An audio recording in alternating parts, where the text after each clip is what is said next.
welcome to the podcast, Zenon. Welcome to the Big Conversations by Ordinary People podcast. On this podcast here, the guests take the courtesy to introduce themselves and they give us a broad perspective of the person they are. And from that introduction is how I drive this conversation. So basically, this is about you. I have a few pointers of where I want the direction to go, but in your introduction is where I pick most of how I want this. So it's now your go. My name fully at birth is Zenon Thomas Sankara. Is Thomas, it's still your name? It was until... Your parents were activists? My parents were not activists.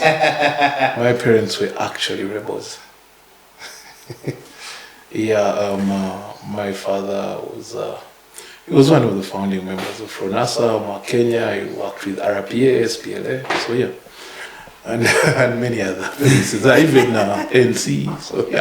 So they were not activists, they were rebels. in the clear term of the word. That's a very interesting shocker. Yeah. Meanwhile, the internet, because I was trying to Google up a few things of you in a week. The internet doesn't mention that anywhere. No, because of his role, he's invisible. If you know, you know. If you don't, you don't. Yeah, so, given the nature of the job you used to do. So yes, I was born in 1988. According to my parents, I was born in Zambia. So that was my name at birth, and because my mom says when she was pregnant, or when she met my father, and when she was staying with my father, the late Thomas Sankara visited her. That's why I got that name. When he came to Uganda, he was a friend of my father. Not to gloat or to boast, but they knew each other from their days doing what they do. So, and that was my first inspiration. So my life was struggled to be out of my father's shadow. So from then, I grew up in many places. When I came to my conscious understanding, I was in Gulu, and my father was stationed in Gulu. Back then he was running actually in. That's the first place I also went to school, nursery. Then in Gulu or the Inn? Gulu. This was nursery school in, I think, around Gulu town, that's your Holy Rosary. That was the first school I attended. Then, because of the insurgents, I like Gulu a lot. People there treat me very well whenever I'm there. I've been there sporadically, in and out. So I'm the firstborn son of my father, firstborn and son out of 6. Okay. Yes. From there I started school there. Then, because of ups and downs, I couldn't continue, so I was picked from there. And I was evacuated. So we were evacuated. That's the proper word, because we got a lift from the UPDF. The first time I ever flew on one of those hind choppers called Surambaya. So yes, then I think from then on, school took over, because the next term of consciousness was 95. I was in Budo Junior. And so connected to Nairobi. Yeah, so I was in Budo Junior from 95 to 2001. And we spent 9 months at school. So that is pretty much my formative experiences in a boarding school. Then from Form 1, Form 6, I was literally sent to exile in Intare. I went to Intare school from my Form 1 to my Form 6. I spent a grand total of 7 years there too. Here, I'm thinking you went to Muri at some point. Did you? All my cousins went to Muri and Budo except me. Okay. Yes, and I was supposed to go to Muri at some point in my life. I think for A-level, I was admitted. But I ended up in Intare again for A-level. Yes, then from Muri, I went to Chambogo for university. I studied sports and leisure management, and then... The guy is responsible for Uganda's biggest problem. Who? Intare. And even Rwanda and Congo.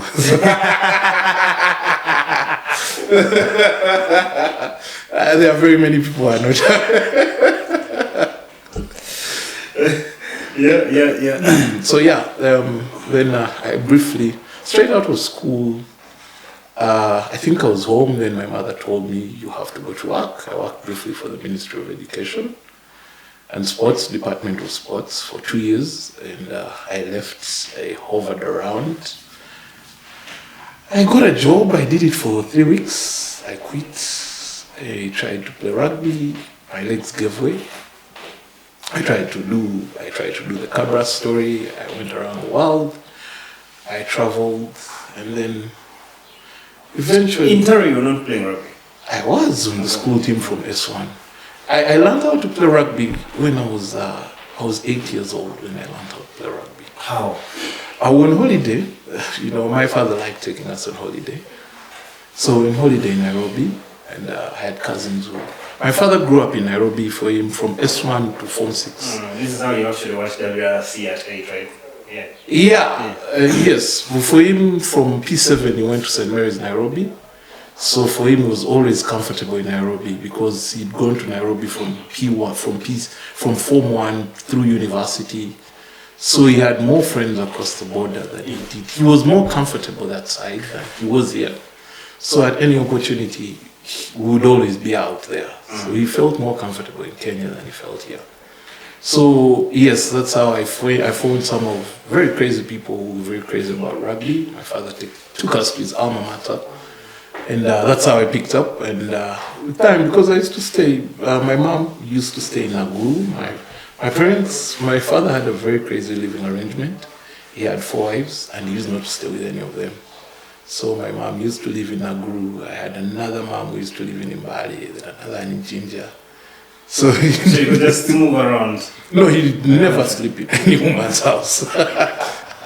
But that's a different time. Yeah.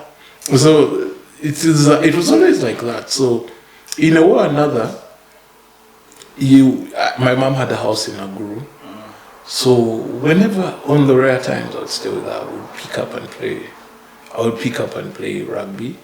And then I started, because it was down, you know where Kembabas is? Yes. So I'd walk down to, back then it was Kampala Rugby Club, and watch. I already had the basic ideas.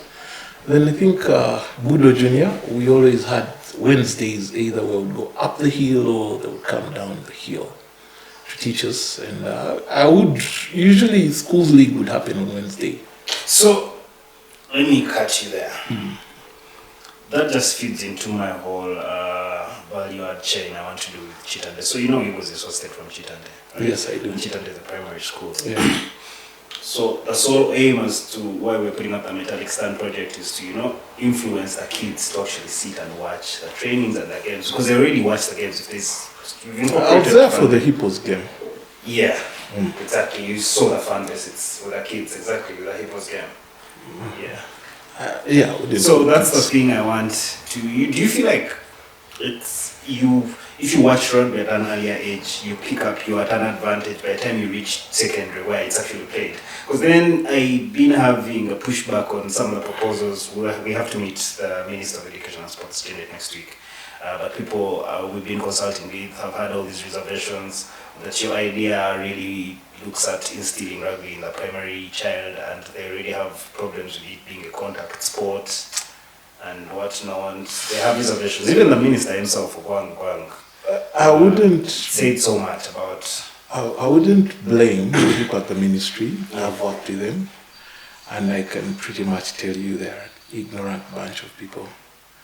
When I left school, 2012, I joined the ministry, Department of Physical Education. We're still setting up almost all these programs that you see running.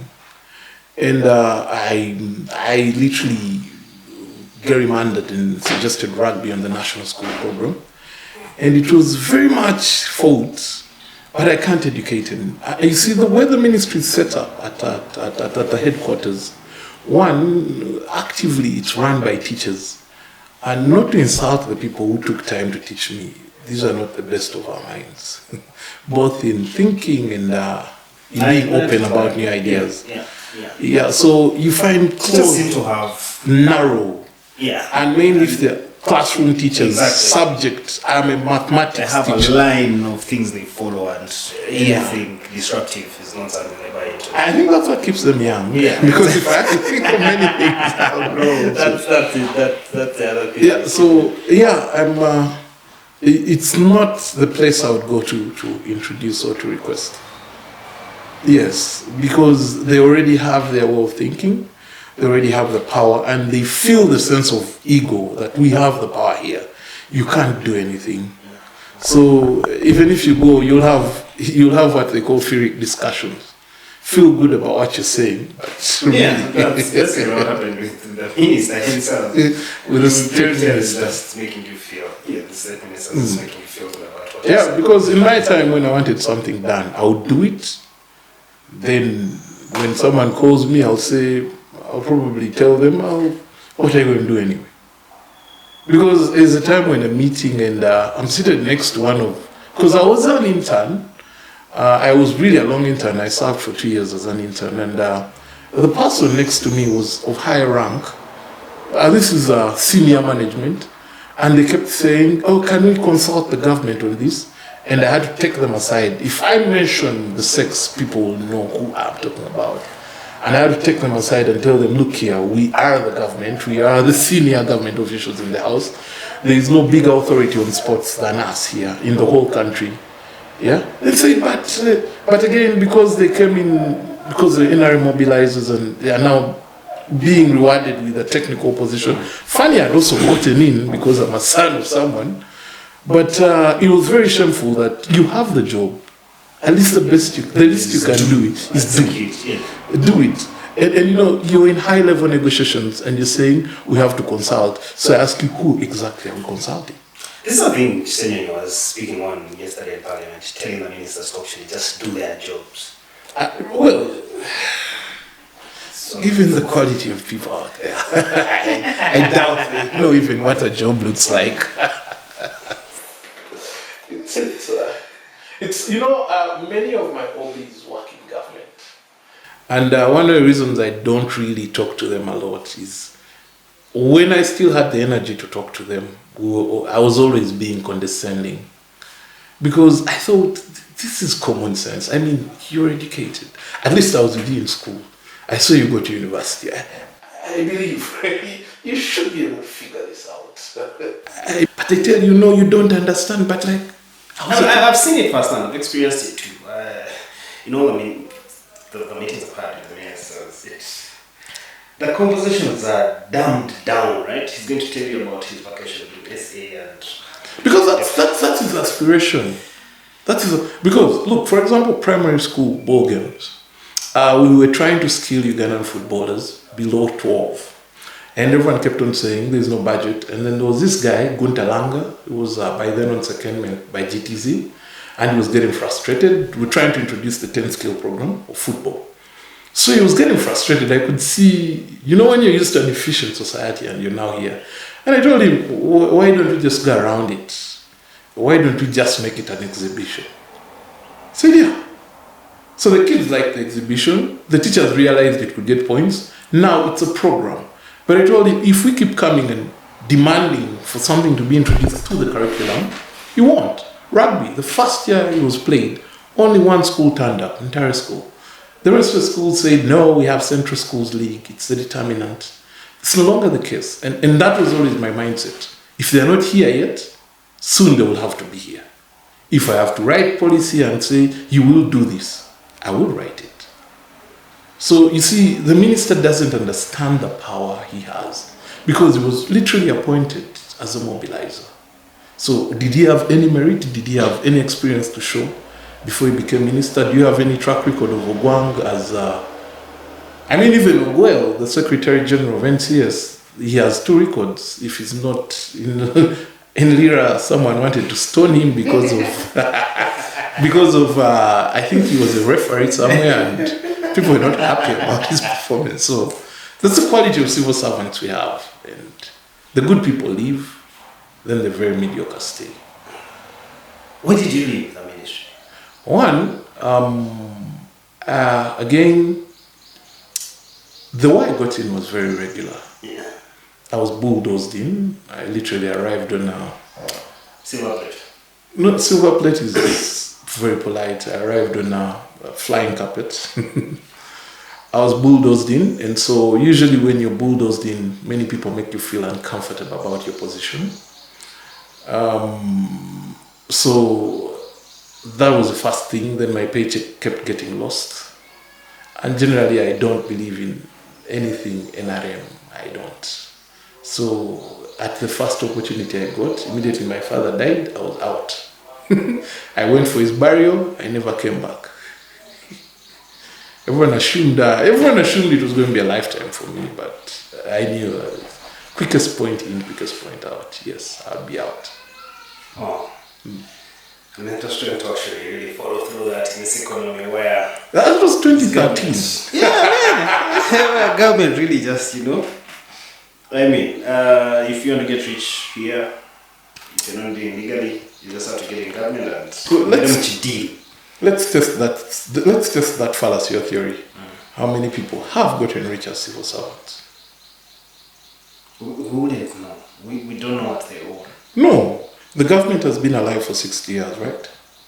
Who are the richest men in Kampala? Not civil servants. Yes. Whether legally or illegally, we would know. Yeah, you see... Yeah, you would know. I hear. You can't cheat well. That's the thing. You can't. you just... That's actually something to actually consider. Civil servants are not that rich. They look when they are in charge. Like, yes, they look liquid. Pull up in a Prado, but the one yes. will be driving the latest Benz. It doesn't matter. When they leave, what happened? You cannot cheat well. You actually, it has a process. You've heard that capital is shy, it only goes where it's very welcome. Even if I stack money in this room, I'll spend it. Then what? Because it's not how money gains value. Having money, that's not how it gains value.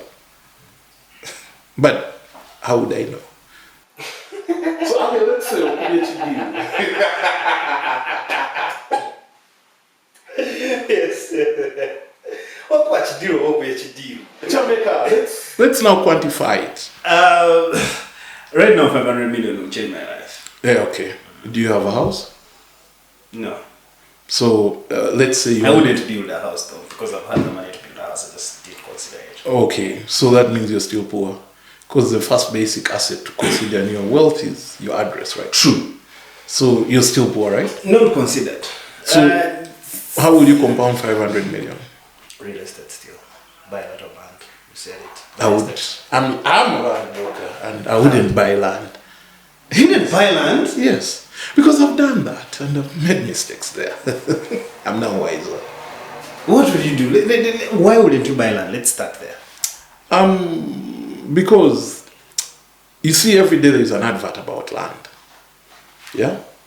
I have circles who keep me as a consultant. They tell me when a deal comes to holiday, and in the last 10 years, I have sold 5 pieces. In 10 years, 5. There have been 5 good deals on my side in 10 years. 5. 1, 2, 3, 4, 5. So just because people say land in Naria is 600 million, doesn't mean it's 600 million. If you want to know, you go and try borrowing using that land as collateral. Then maybe you'll find out the real value.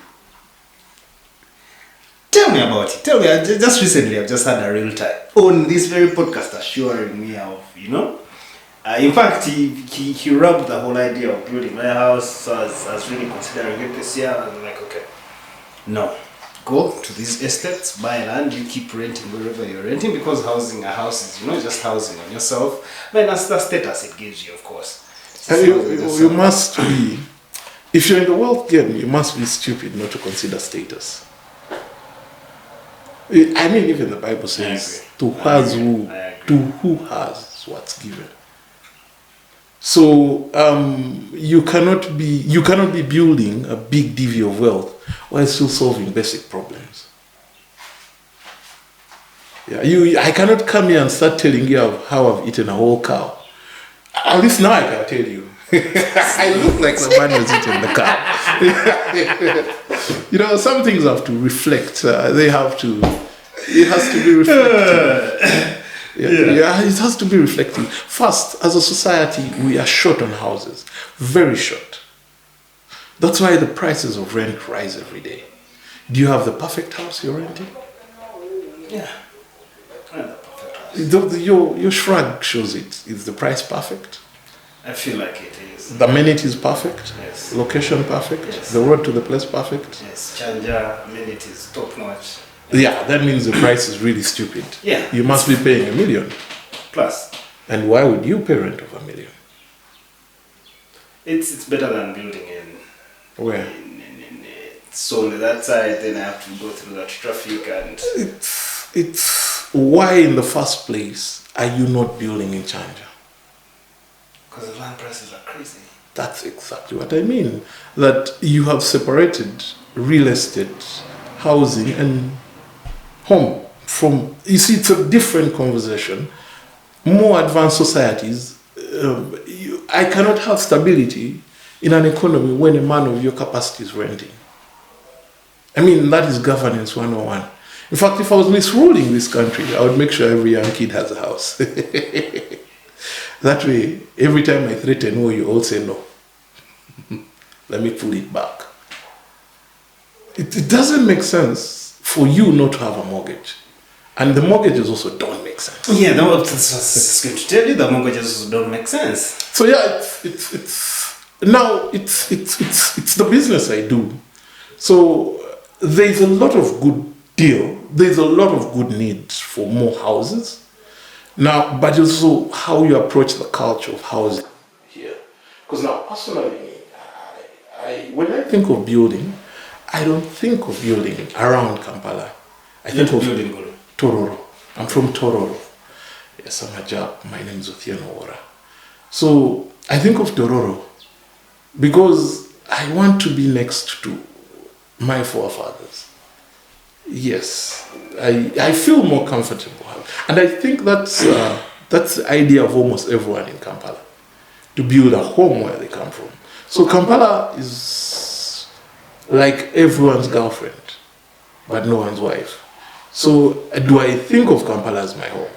No. Yet I spend almost all my time here, and I feel that's how you also feel. Yeah. So maybe if that's your approach, I'll have my home in Gulu and my work in Kampala. That's my approach, actually. Have my home in PG, estates, put my children. Yeah, that's the plan. That's the plan. But there's no need for me to have a home now. That's a lie. I don't see it. Do you have kids? Yeah, one I don't really raise. So there's that. Maybe. Yeah, but So I get it. But even if I had kids, I feel like maintaining a home vis-a-vis paying some guy to do all that and I'm just giving them a meal. So why are you working? To invest and make more money and live very comfortably. That's the thing. Were you born rich? So you think you're going to die rich? Yeah, that's the only way. And now, same to what I asked you about civil servants. How many people have been born rich and died rich? Very few. Very few of it, nobody. Wait, born rich, died rich? Yeah, almost everyone. Everyone was, very few people are born rich. Specifics, kings. You see, socialization is a very difficult topic, and very few people are taught about it. But wealth has a way of keeping the wealthy and keeping out the rest. Poverty, you have to pay an interest in poverty, right? Yeah, like you will keep poor however hard you work. And now, the thing about today is you can look rich. Because almost everything is on the market. You want a phone, the fanciest phone, people will sell it to you. You want a big house, people will give it to you. Are you rich? What's your definition of rich? I've never really defined rich. Rich is loose. I can be rich today because, well, today if I'm looking for 100K and I land on 300, brah, you will know. Yeah, you've understood it. It will be us now. Yeah? You will know. Yeah? Okay. You'll even ask, why is it Jewa?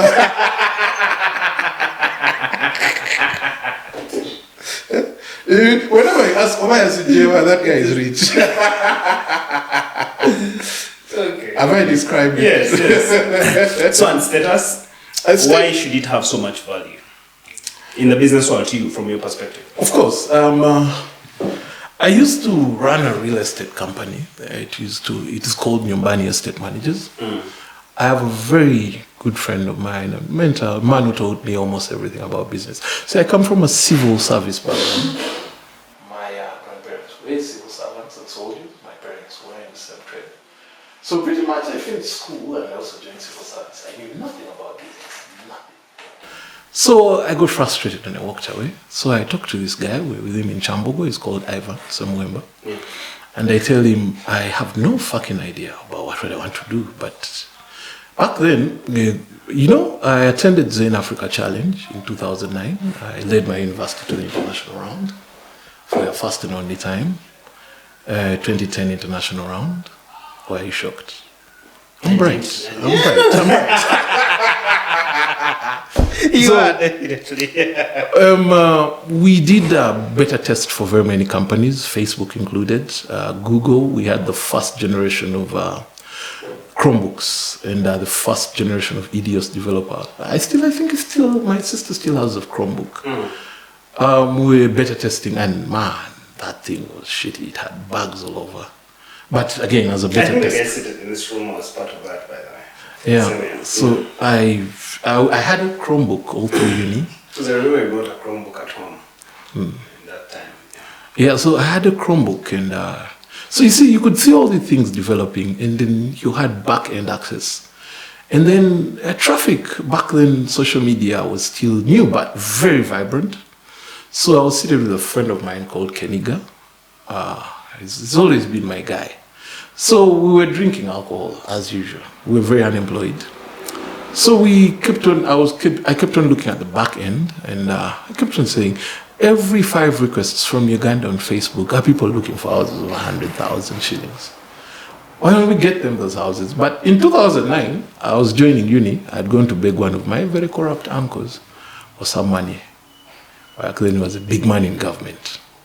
So he told me, instead of giving you money, you go and sell my plots.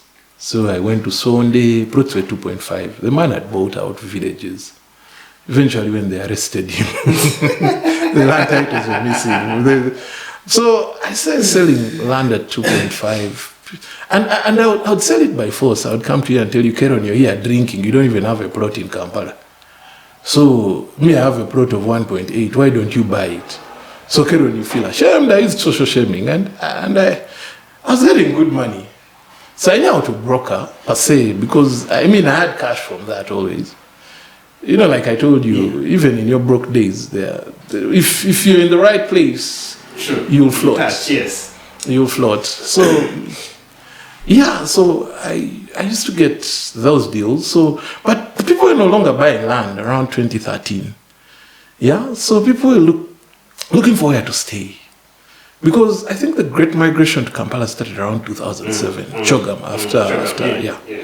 So previously in Kampala, you passed in Tinda. Okay, Nalia is an old estate, but there was only the estate in Nalia.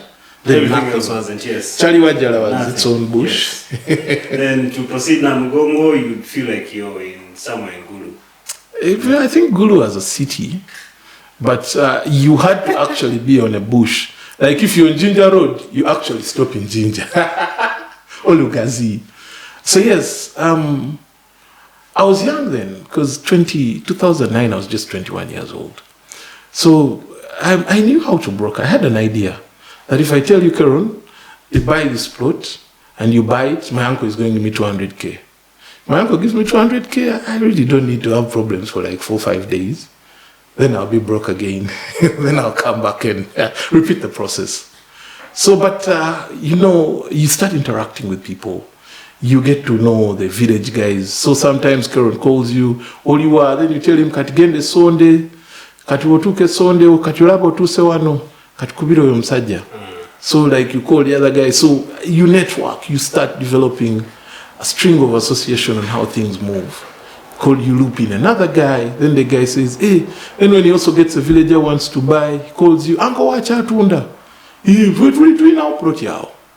So you bring him, you also. So now you do not know that in that case, a description was being given to me. But in my head, I was still doing something else. Yeah. And it's one of the reasons I was very comfortable walking out of civil service. But by 2013, everything had run dry. Totally bone dry. My uncle was convicted for corruption. So I really hadn't planned beyond that. So I was back to zero. I was back to square one. I was really broke, really, really broke. And you know, when you're making money, when you're young, it's very exciting. There's no tomorrow. It's like a tap. You open, there's water. So when you wake the up, most inconvenient is feel like National has taken it, but it's going to come back. Yeah, but why has National Water taken it? Yeah, you see that powerlessness. You can't think beyond it. You can't think of where is the well, when do I build my own tap system. You see, it's like when Meme took off this power. You see me, I told you, right trainer, step up. Because now that's how my mind works. It no longer works of, okay, Meme is the only alternative. Sure. If it's out. And again, I'm not encouraging anyone to out-innovate a poor system. But I think maybe living in Uganda traumatizes you to that level. Definitely does. Yeah, you're always looking for an alternative way to do something different to that exceptionalism.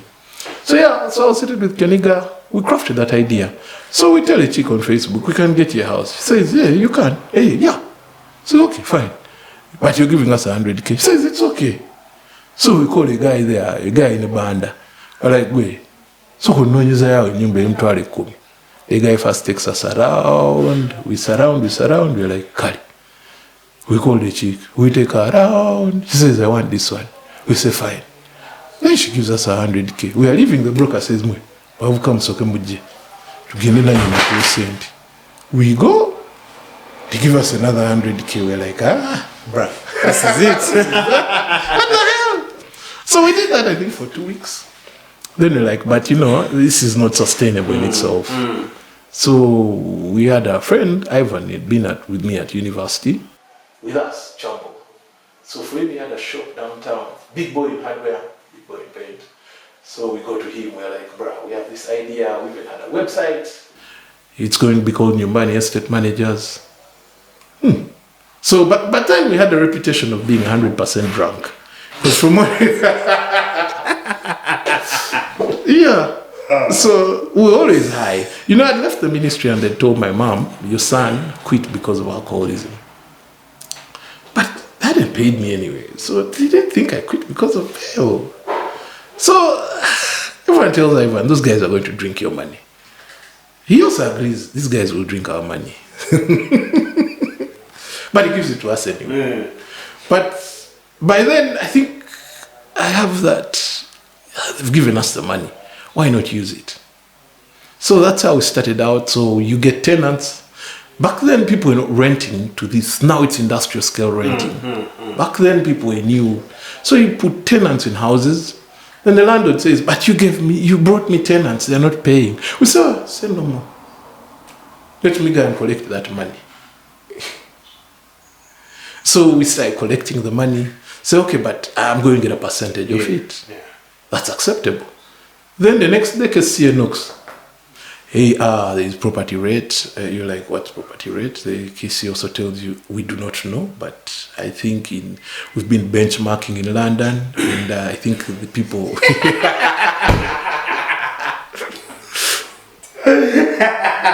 Okay. So you tell them, okay, let us agree. We will give you this amount for this. They say, okay, I think that is fair. Then they also call you next time. How much did you give us? There's this person here who doesn't know how to calculate. Can you come and help them? You say yes.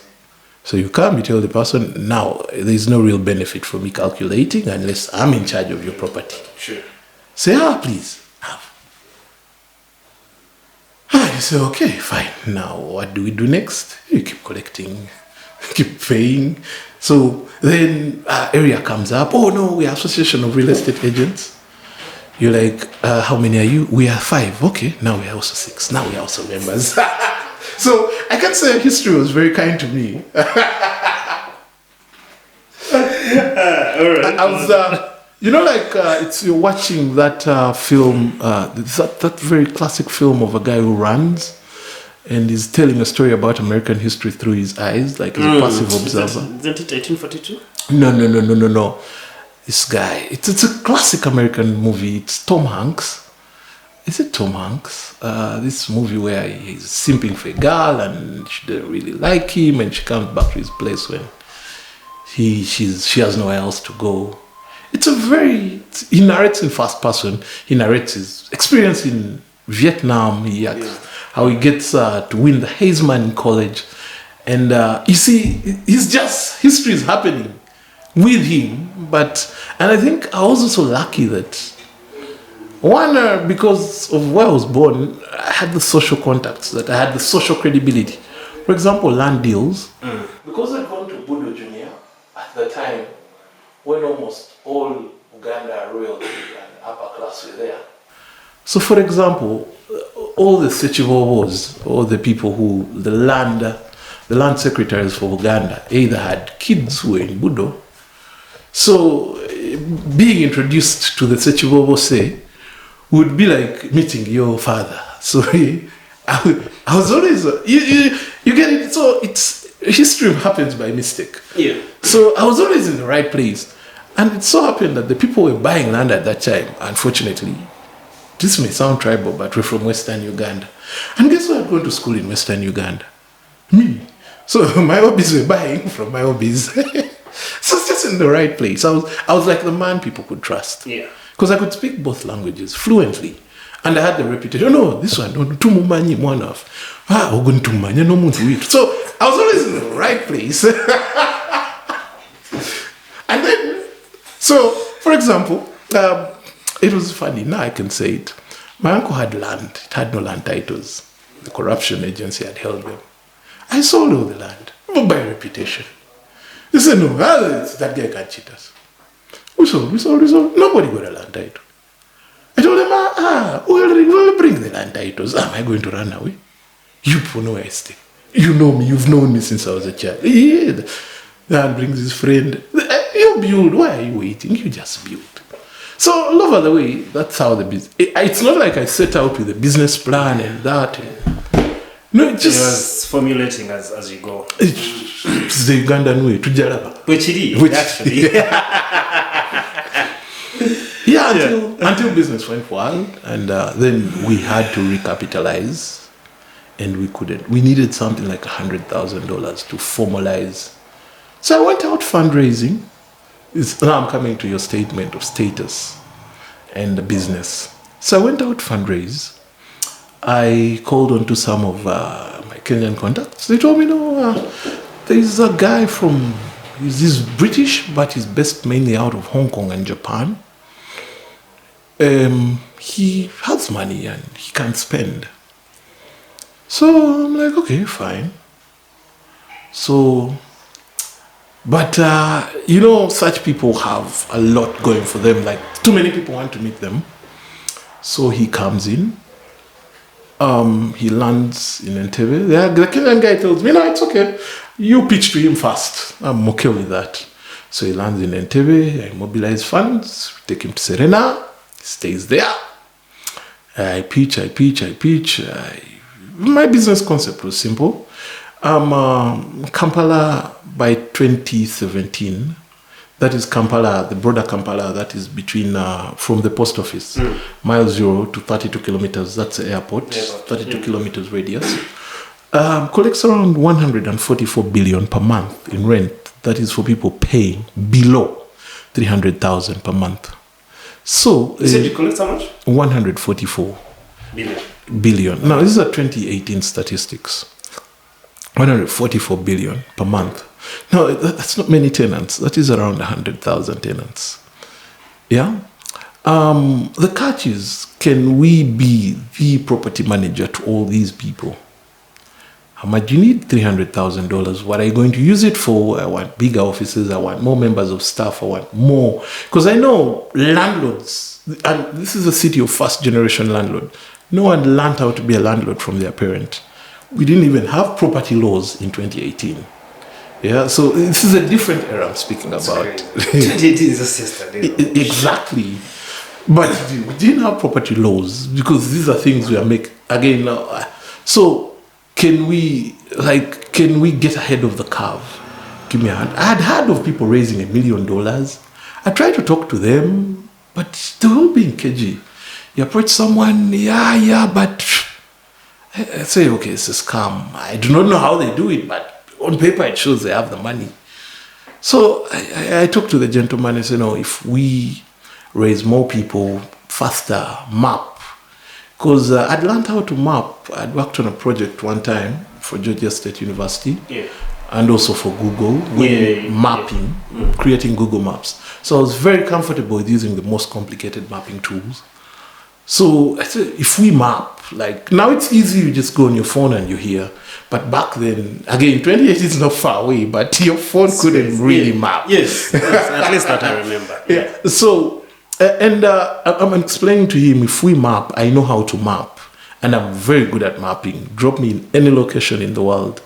I will survive myself out. I'll look at the sun, know what time of the day it is.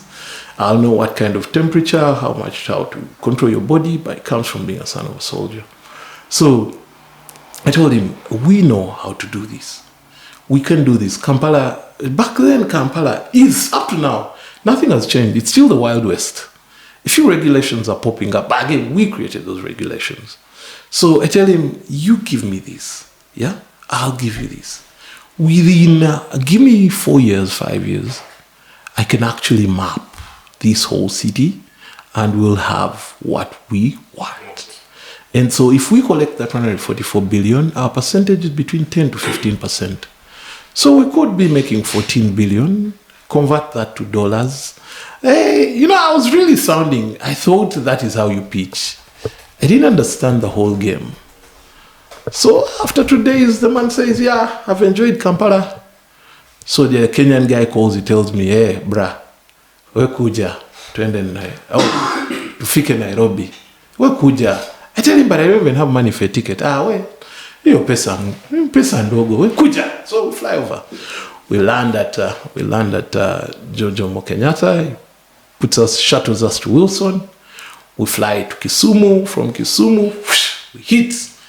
We reach his mother's shamba, like a home in the village. Shamba, like Nduo, a home. His mother's prepared chicken, He's alive now. We eat, yeah. After eating, the man takes the man around. He says, this is my grandfather. Shows the grandfather's grave. This is my uncle. That man used to tell a funny joke. That one died of alcohol. That one died of, that's my father. That is my younger sister. She died in childbirth. Now let us first go around the village. We jump on the guy's car. He goes greeting every villager. But you understand, no, this is my friend. Jamzungu. No, okay, the Kenyan language is very similar to my language. Speak it, yeah. It's the same language, actually. Totally, yeah. Yeah, so we talk to villagers. Then he tells him, but can you stomach handle? He says, my stomach can handle.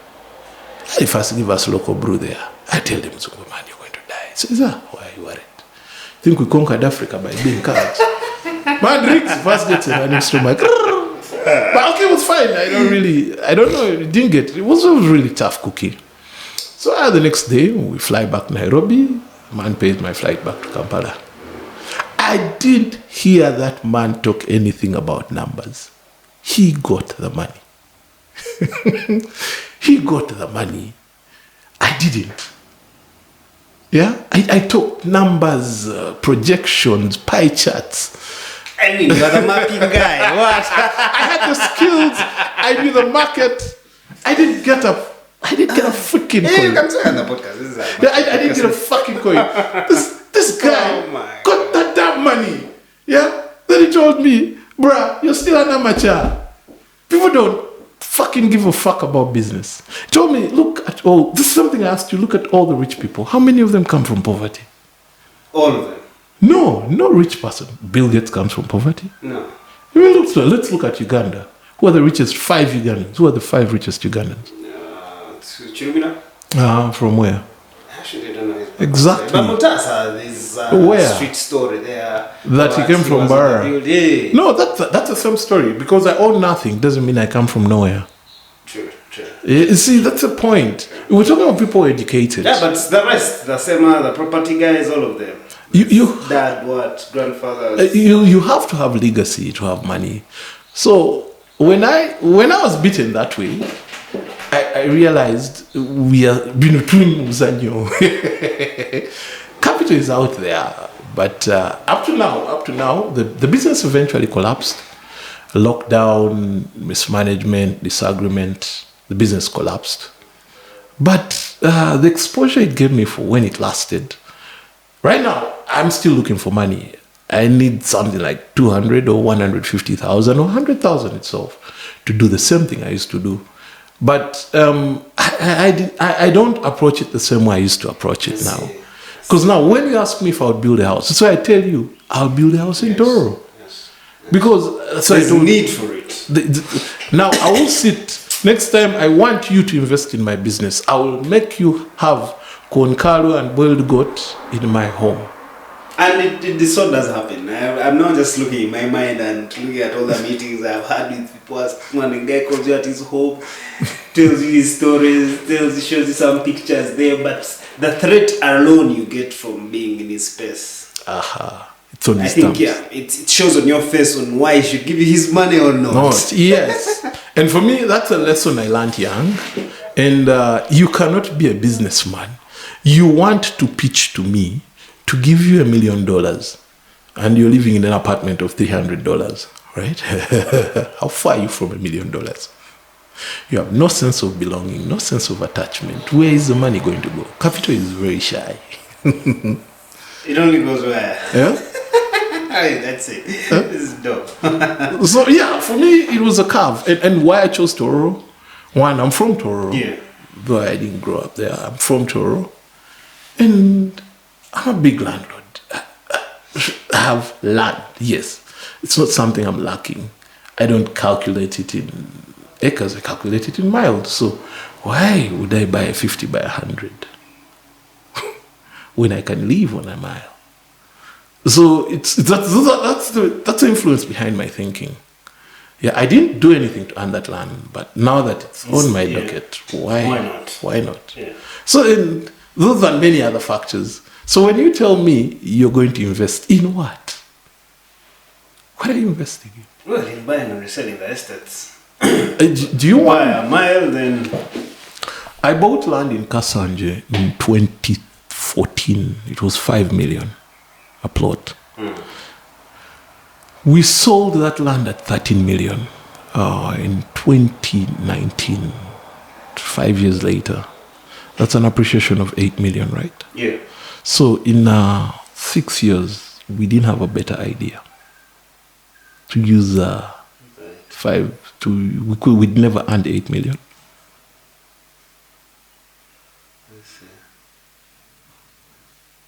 So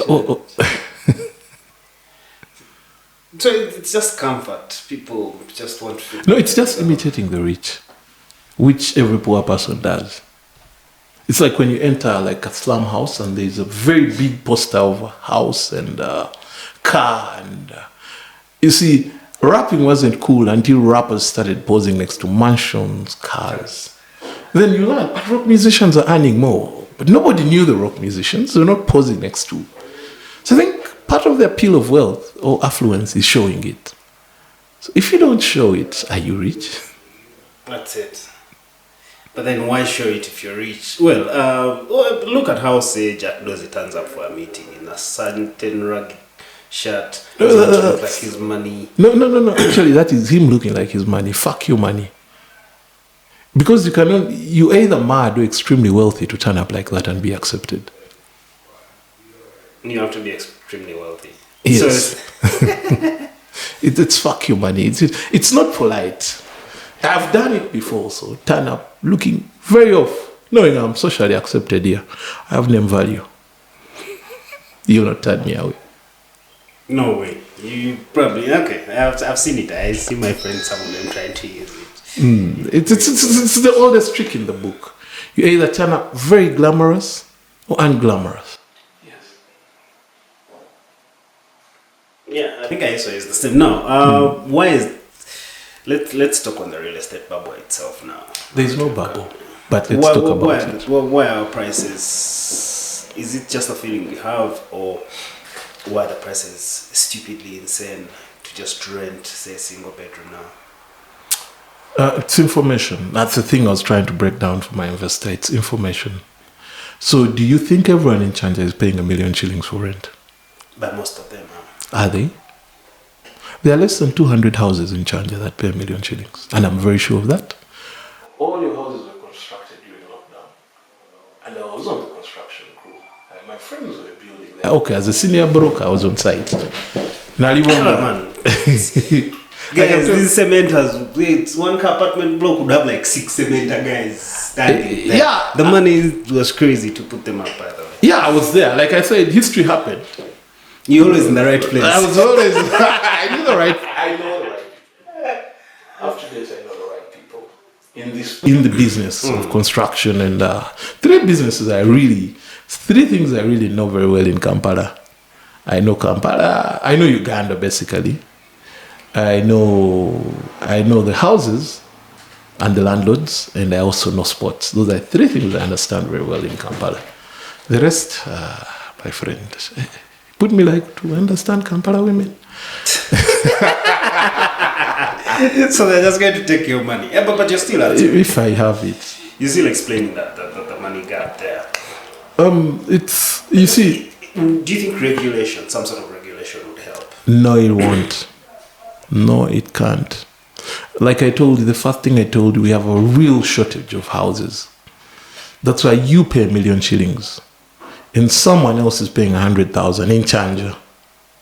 Because the person of 100,000, if you put those houses at 150,000, they will be out of those houses in a split second. And you know those houses, yeah? But also you, if they raise your rent to 1.2, you probably will get out. But if you drop them to 800,000, you'll also get out. So it's more vis-a-vis why people get into houses. The assumption is you just want to live there. No, most times it's also a definition or some sort of belonging. Yes, identity. Yeah, you want to live a certain way. Yeah. So probably lower rent may not cut it. That's true. Like a house of 800. What kind of people live there? And so you not also get in. So it's not necessarily price that is attracting people to certain places or houses. Then there are people who work, people who want to rent. Yeah? Then culture. There are families in Kampala, I know, who do not allow their children to rent. They're like the Indians. Yes, Indians. Sometimes there are old money attachments to that. But those are, again, negligible. Yeah, the ones I've seen are Muslims, actually. Yeah. An uncle of mine does it. Yeah. Yeah. They don't allow their children to rent. So, and you also have to know, much as Kampala has expanded, the biggest base of people are in and around Kampala are still people who are native to Kampala, like their roots are tied to central Uganda. So, 20 by 40, 40 by 40, 50 by 50, it's still a subdivision of land to them. Yeah, so those are all factors in play. So it's not like there is one single factor. Now that is what you people are calling the bubble. But in Chanja, for you, where you buy a plot of 200 million, I bought plots of 30 million. Yeah, not the same designation. Also, a few things change. Chapa, Ndagano, yeah, Chechibatunza, yeah. So when, where, time, gap. Yeah. But of course, you're not in that information economy. I am in that information economy. So when you say expensive, I'll ask you relative to what? That's so true. So there is no bubble. You're waiting for your apartment to become 500. So okay, let's look at Munyonyo. Uh-huh. Yeah. I think the cheapest apartment I've been looking online now. My data is strictly whenever I'm trying to go away from these my friends. I want to run away from them and I start staying in Nyonyo that side where they cannot just randomly walk into my house like they do now. So, but whenever I search on the prices, the list is say 900k, right? Of course, by list the houses of 300 bob in Nyonyo, Yeah. 200. Yeah. There's everything, but I'm saying someone living above average would. Which is average? Average is someone who can afford. Let's say they're making what? They're making 4 mil a month from a job. Hey.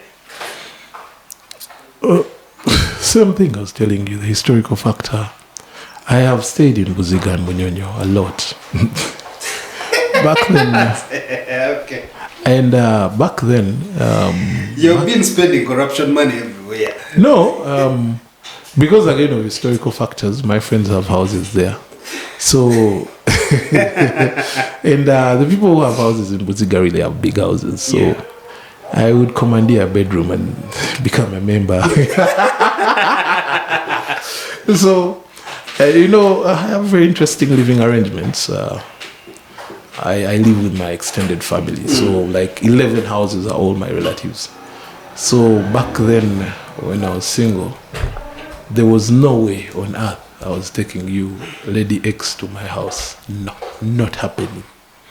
So I used to do all my business in Buziga. First, who are the owners of land in Buziga and Munyonyo? Not Muyenga Salama Road. inclusive? Yes, Muyenga. Again, for you to understand Kampala, you have to understand the history of these places. Buziga was the Kabaka's men.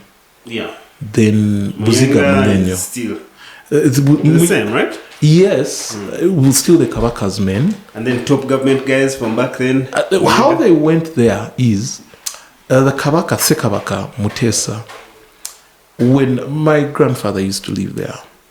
So, and my uncles still live there, a lot of them. And their suggestion was clear. One day you'll be kicked out. The civil service, the white men were staying in Kololo by decree. So, where were these people supposed to stay? So the Sekabaka suggested to them, instead of living in indignity, that is in Zambia, because before they turned in Zambia into the barracks, there was an estate for imagine a doctor living in Zambia. What is now the barracks? Some of the Turos were living there, right? Were there anybody? So yeah, so the Kabaka suggested to people who were typically with him in Budo and at the university that instead of living in that indignity of Zambia, let's build our own estate in Muyenga. And that is how it came to be. Explains also the structure of the houses. Yes. Apart from the new ones that are built. Yeah, but you'll see. Old money never changes. Yeah. It just stays the same. So yes, that is how they came to live in Muyenga. Yes.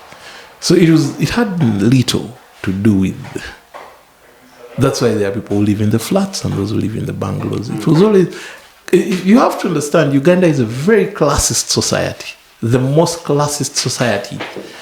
But it is. I feel like Kigali is very classist, though.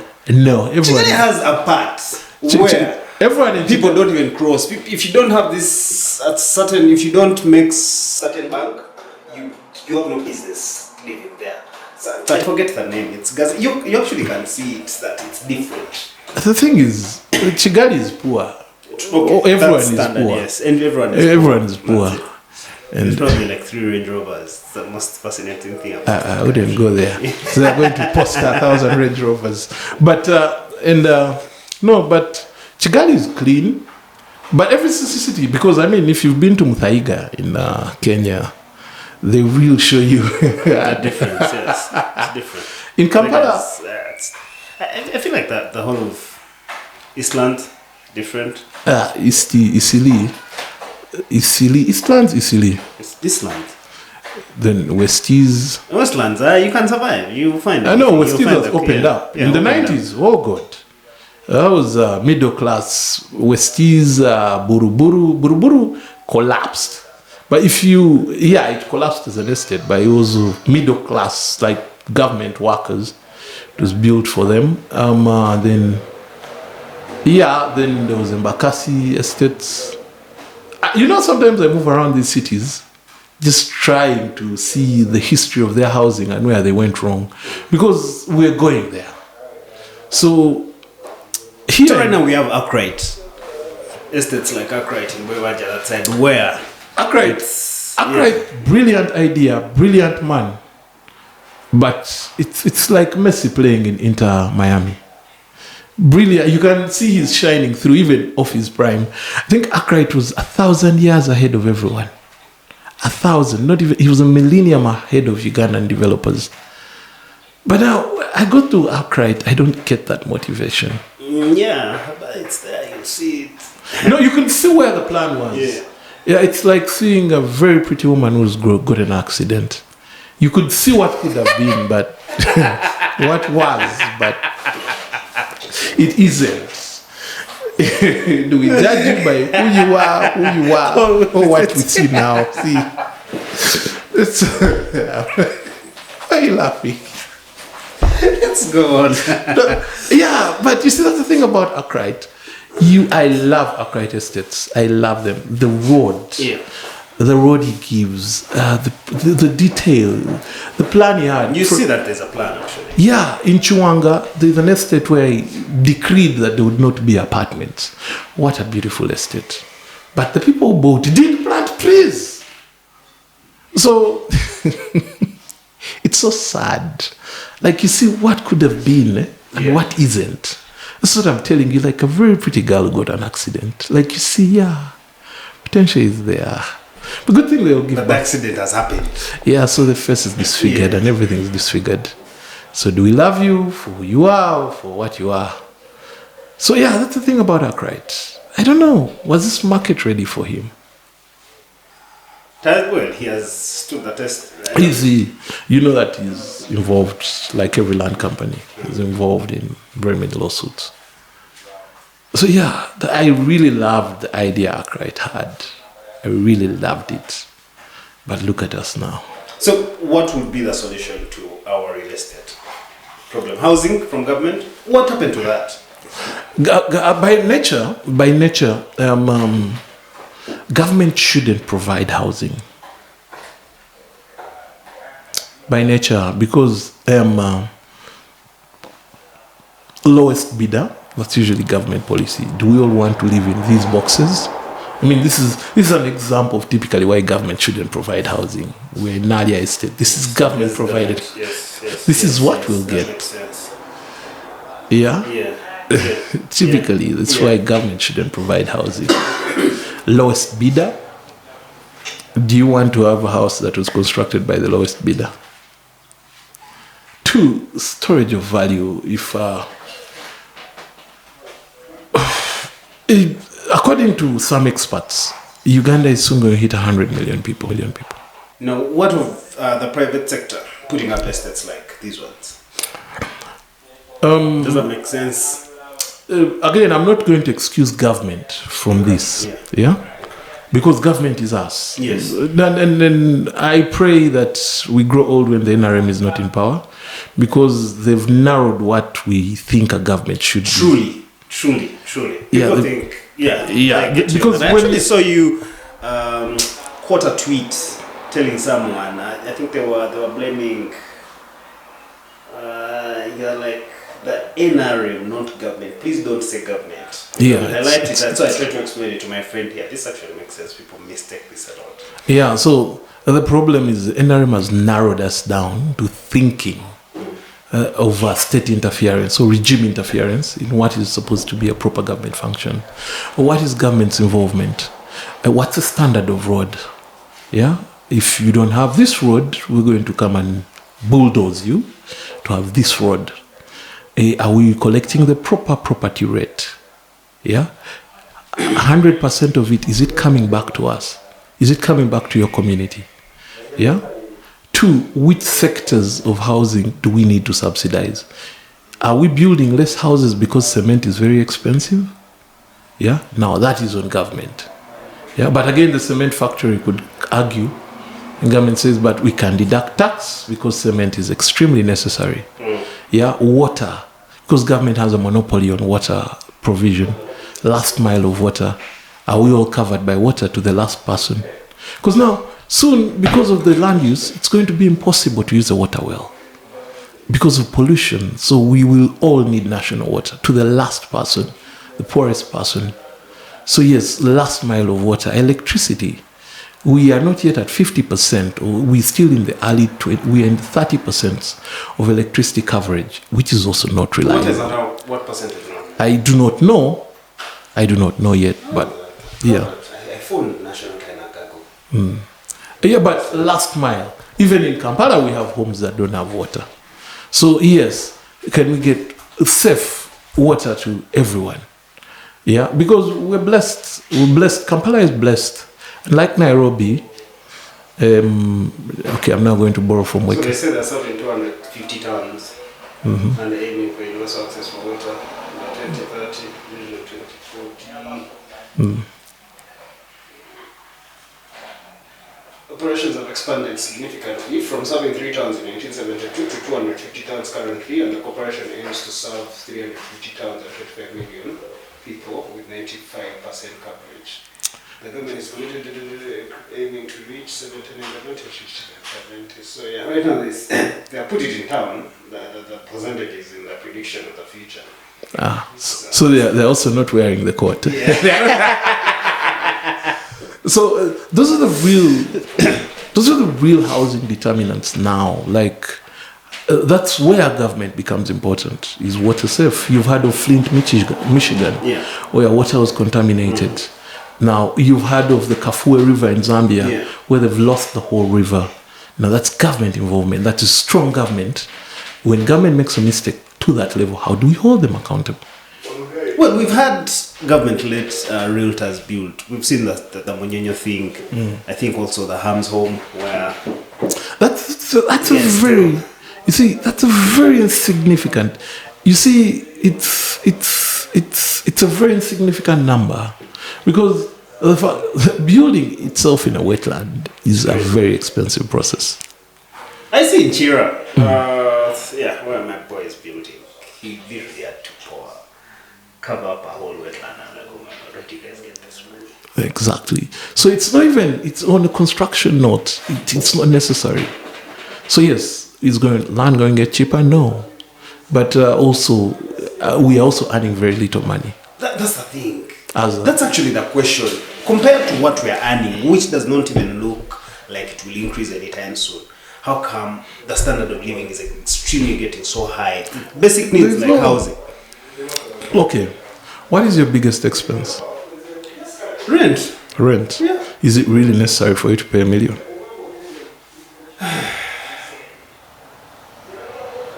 So is your standard of living high or exaggerated? Exaggerated. So I cannot really factor you in. Exaggerated. I cannot be looking at a housing crisis and considering you is paying $1 million shillings. Tuli wano tujjanjaba balwadde kati nawoze gwowe enjalo ze. You see, we're already at a crisis point. Unfortunately, as we grow, because I'm no longer youthful, now I'm 37 this year, we are now in that point of life where we actually have to look at problems as things we solve, not things our parents solve. See, I look at my mom, she's in her 60s. And unfortunately, of the 10 things she tells me, 8 don't make sense to context. So that's so true. I imagine that's the quality, that's the edge of people running government. And I'm not concerned. I must be stupid. And I think that's a wider Ugandan problem. We're not concerned about how we're being governed. And yet, we want to exceptionally jump out of poverty. How? How can we show concern? How can we show concern of how we're governed? Give me ideas a 6-year-old can take in. Governance is it's a very interesting topic. Should I address it from a point? My point of view is very interesting. If you were to give me the mantle, I would say we ban the whole government. That would be my solution. Yeah, ban them, or do what the Europeans did in the 17th century, 18th century, I think, 18th. Ban the government, eat the prime minister. Then we see if the next prime minister will have the same stupidity. I have been a student of. I have read a lot about governance and how it fails, dictatorships, how they rise and how they fail. The Congo, back then Zaire. I have a privilege of having had someone who was in Zaire, my uncle and my dad too. You see, when Uganda first hit Zaire, and Rwanda, of course, nobody thought it was possible. Everyone thought, no, you're too small to go.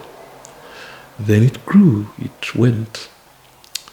But having been on the winning side, I have no investment at all in how other people live. But having lost my father to a stroke, like a minor stroke, if he had been responded to in 2 minutes, he would have survived. And now the disturbing part is, when he reached hospital, it was not a money question. It was a matter of, it is too late. Yeah, and other inconveniences. Having... Man, even Kayondo, bro. Reached Kampala, saying to touch him, someone has to pay money, the dad had to call the Prince of Uganda, to call the hospital, to let the hospital know that this is a trustworthy person of mine. 1 or 2 minutes, they were too. So those structure inefficiencies affect all of us. And now, me and you, we're in the same age gap, right? Yeah. So we're growing all together. So the basis of my privilege is periodically gone. Totally. I can no longer lean on my parents to call in favors for me. Unless, of course, I'm a 50-year-old birthday boy. Yeah. But at my stage now, I can no longer lean on my parents to call in favors. Now, which favors am I calling in? I have to call you, Karen. Are you in position to return? But at my age, my father had done more than that. He had earned the bread to sit on. Yeah, because my father had me when he was 37 years old. I'm 37. And you know our clothes. Same thing with me. Yeah. Yeah, because, yeah. Shocks me all the time, by the way. Yeah, but why? And he had me and others, you know? Yeah, why? Why are we in this stage? Is it the Peter Pan? It's called Peter Pan effect. We are refusing to grow old. Yeah, we're the generation of people who, even the guys who are 40, they are not spared from this. You find them in safe corridors. You always want to be where your skin is not hurt. Yeah? There's no one, you don't sit down with anyone and they're doing something mad. I've sat down like, because of world exposure, you sit down with Nigerian kids, yeah? And now they're also doing what Ugandans are doing, going for safety first. Yeah? Do I feel safe? Do I feel safe that yesterday someone died in a bar and I'm very sure no investigation is going to be conclusive? I can Highest bidder will take that in. Leave the bidder, because it's very low. If that's how much is the highest bidder paying? Imagine being the person who died in a bar. Yeah, and that's not the problem. The problem is that's where it ends. So that's the first thing. Two, how do we look at ourselves as peers that me and you are going to grow old together? Yeah. So we probably need the same guy who worked on your hip to work on mine. Because it's common in old age to have hip replacement surgery, right? Yeah? We're going to need the same dentists. Yeah? We're going to need the same services. Yeah? So, and that's why I can't bet my allegiance on people who are older than us. You see, traditionally in Africa, men are raised according to age groups. We are raised with our age groups. We grow old with, to borrow from the Kikuyu, kihihi. Yes. So me and you have to have a straight conversation. It affects us. Because we're growing old together and we die pretty much at the same age. Not at that age where we're burying our parents. Someone calls you, oh, my father's died. You slow down everything you're doing and head there. So, do you look at it that our time will come? Definitely. It has to come. There's no way around it. By not caring about this today, we're setting ourselves up. Yeah. It's like the guys who were young adults. You know, them Sevens came into power in their early 40s, late 30s. The guys in their 20s thought, oh, let's just join this bandwagon and look at where we are now. Okay, somebody calls them era kids. But those were independence generation kids. We can't keep in that cycle. So whenever I see us haranguing, I want us to, like, you see the topic we both like, rugby. I played rugby. Now I'm supposed to be in the age that coaches rugby. Even there. Yes. Oh, didn't you coach? I did coach. Why did I walk away? Okay. So how much knowledge are we building so that the next generation knows, oh, these guys tried this and fucked it up. Let's not cross this line. Yeah? But here it's more like status. You know, I don't drive a car. Okay, I can't really drive. I have one leg, so the other is really bad. I can't drive a car. Yeah? But how many people attach their status to what they have? You know, I had a friend who was that kind of person all the time. You know, hey, I had that friend from high school. Yeah? In fact, his dad had Miratrax. So in holidays, we'd go and drive those things. So he had a lot of money all the time. So I wasn't like, yeah. So I got frustrated. So one day I picked that guy, put him in a car, take him to Tororo, show him, oh, see, I inherited that. Mine, I inherited that. So this, I inherited that. I have this, I have this, I have this. So I brought him back and told him, what the fuck do you think? From that day, he's never asked me that question. Told him, no, do you know how hard you have to work to get to where I am? So, but it's not my motivation. Yeah. Because it's all impractical. It's improbable. Like, the things I need today, you see, when you give me an invite, I understand. This is you trying to do something. I can contribute towards that. Because we need to keep... See, we hold the same passport. If you've been abroad, the same way, the first Ugandan they meet, if they treat him disrespectfully, the same way they'll treat you. No exceptions. No exceptions. Here we met... There we're all holding Ugandan passports. Oh my God, it's crazy. New York, you look at people just out of an elevator and everyone looks at you like trash. Yeah, but see, they don't look at Chinese that way. Why? China elevated their society. The Great Leap Forward, people died. So yeah, so you have to look at it that as long as I'm stuck with the Ugandan passport, I'm not the guy who will go parroting, we have legs. Fuck, everyone has that bullshit. Yeah? No, but again... That's not true. Everyone has the... I mean, yeah, everyone has that shit. Now, you see, when I had some guy say, the thing about American Christianity is they do not think there's something great in heaven. Yeah, heaven may be great. But why not first have it here in Arkansas and feel how good it feels like? So, you know, elevating, man. You have to live one way, consistently. So I feel first, the number of us who are educated are very few. When in the ministry, it was less than 3% of adult Ugandans having university degrees. Just for context, how many people do you think finished high school, Form 6 this year? 10,000? 140,000 last year. How many people graduated this year? It should be around the same. What? 100. No. Makerere graduated 13,000. That's the biggest. So 10% of people who finished high school made it to university. So what happened to the 90% of people who didn't go to Makerere?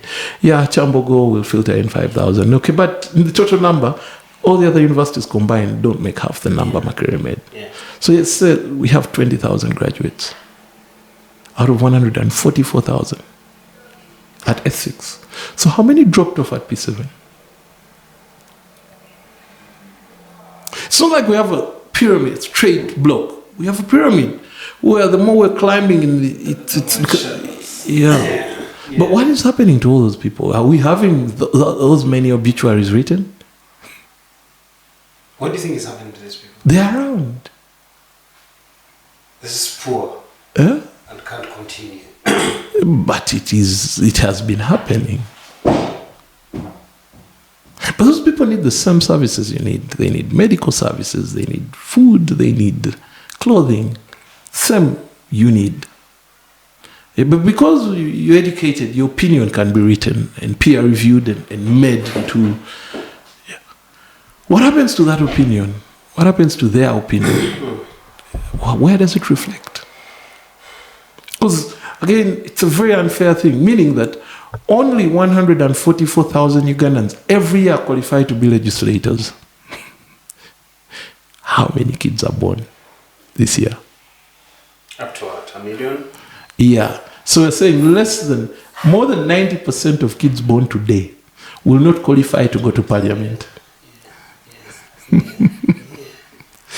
So that means 90% of us will never have a voice. Explains the NRM theory of bastardizing politics.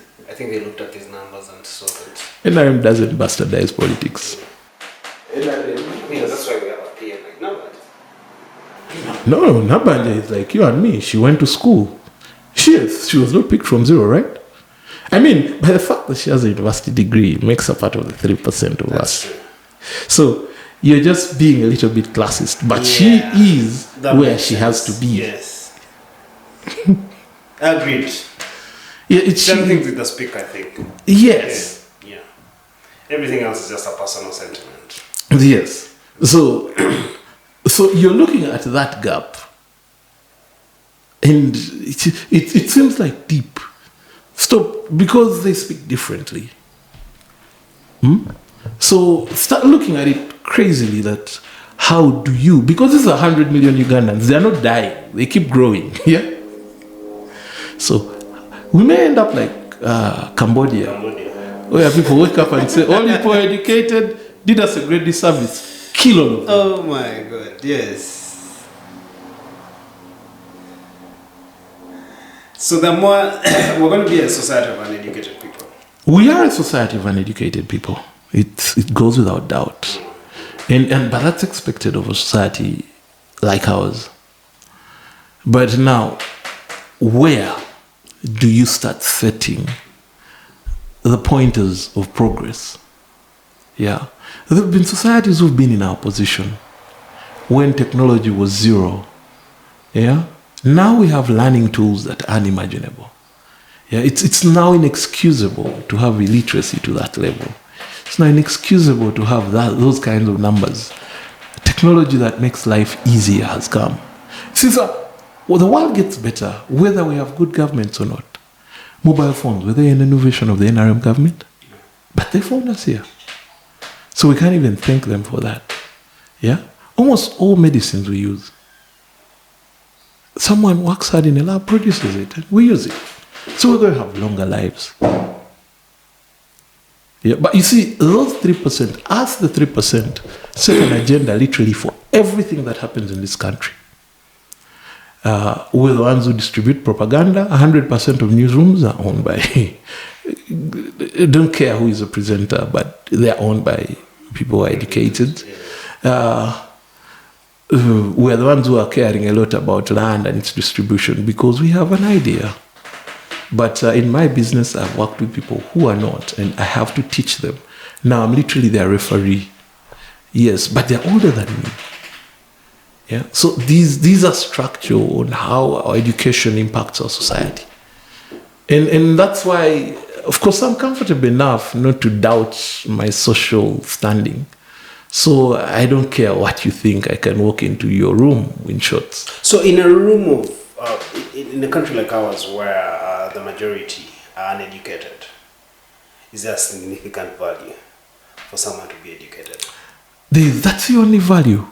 That's the only value. It's elevation. Did you marry an uneducated woman? Did you? I'm not married yet, but Yeah, but did you procreate with one? Yes. Who was educated, right? Very educated. So you seem to think having a degree is something easy because you went to school and you're only with people who have them. So you're using the exception. You see, when I was at university, I'm very surface around. yeah, because it's all you're how saying. hard it is. It's all you're saying. Yeah, and like when I went to Chambogo, my eyes opened a bit. Because there are very many people whose parents, they're first in their family to get in there. So it made a big deal. Up to now, actually, yeah, I hear you now, totally. When I'm talking to my friends, yes. But then there are people who come from schools that they are the only people at campus. I would see it because I studied out of town and I'm from Tororo. So you know this guy is coming to uni. Yeah, he's probably the only guy from a certain school in Tororo. There's a school called Asingesis. There was one guy who had it. Was coming Chambog. And they had to let me know he's coming over. I said, I know. You see, that's the level of greenery you're not seeing. How many schools are in Uganda? If 13,000 kids are the ones making it out of university in Makerere. So, where are they accommodated? No. How many schools send kids to Makerere? First eliminate the 1,000 from Chitende. Yes? Then eliminate your 10 schools that also contribute 2,000 or 3,000 of them. Because, yeah, how many schools are in Uganda? So you find even the schools around Makerere don't have anyone who came to Makerere. That's not a problem, right? It should be a big problem. So you think those guys just float off to the world and vanish? But then Ugandans like you. And they're the ones setting the agenda because there are many. But again, power will always be, because of the colonial design of our state, power will always be given to people like you and me. So where does it leave 95% of the population? In extreme poverty. No. They are not poor. They are not. It's just because they are not poor. But you see that level of, you see even at a certain level of working for money, you're working for acceptance. You just don't want, yes, you have money, but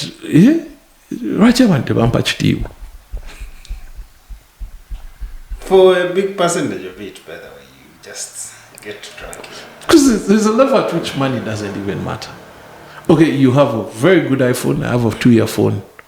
Yeah, but you send me a WhatsApp, I send you a WhatsApp. Nothing really changes. So I think, but you see, I don't have the solution to that. All the solution I have, let's first remove the NRM.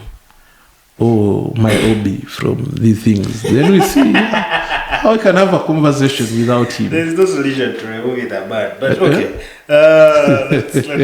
let's jump into the rugby bit of this conversation. First, I did a deep search of you on the internet. Now, what the large language model does these days is it genuinely introduced a new tool where it will pick out every single article, every single YouTube you have appeared on, then it will get all that data about you and it will throw me what I need to know. Now, its report, when it made for Zenon, was you've been very, very, very, very critical about the union, first of all, but it also helps you track where that criticism comes from. So it tracks it back to when you were suspended as a flanker.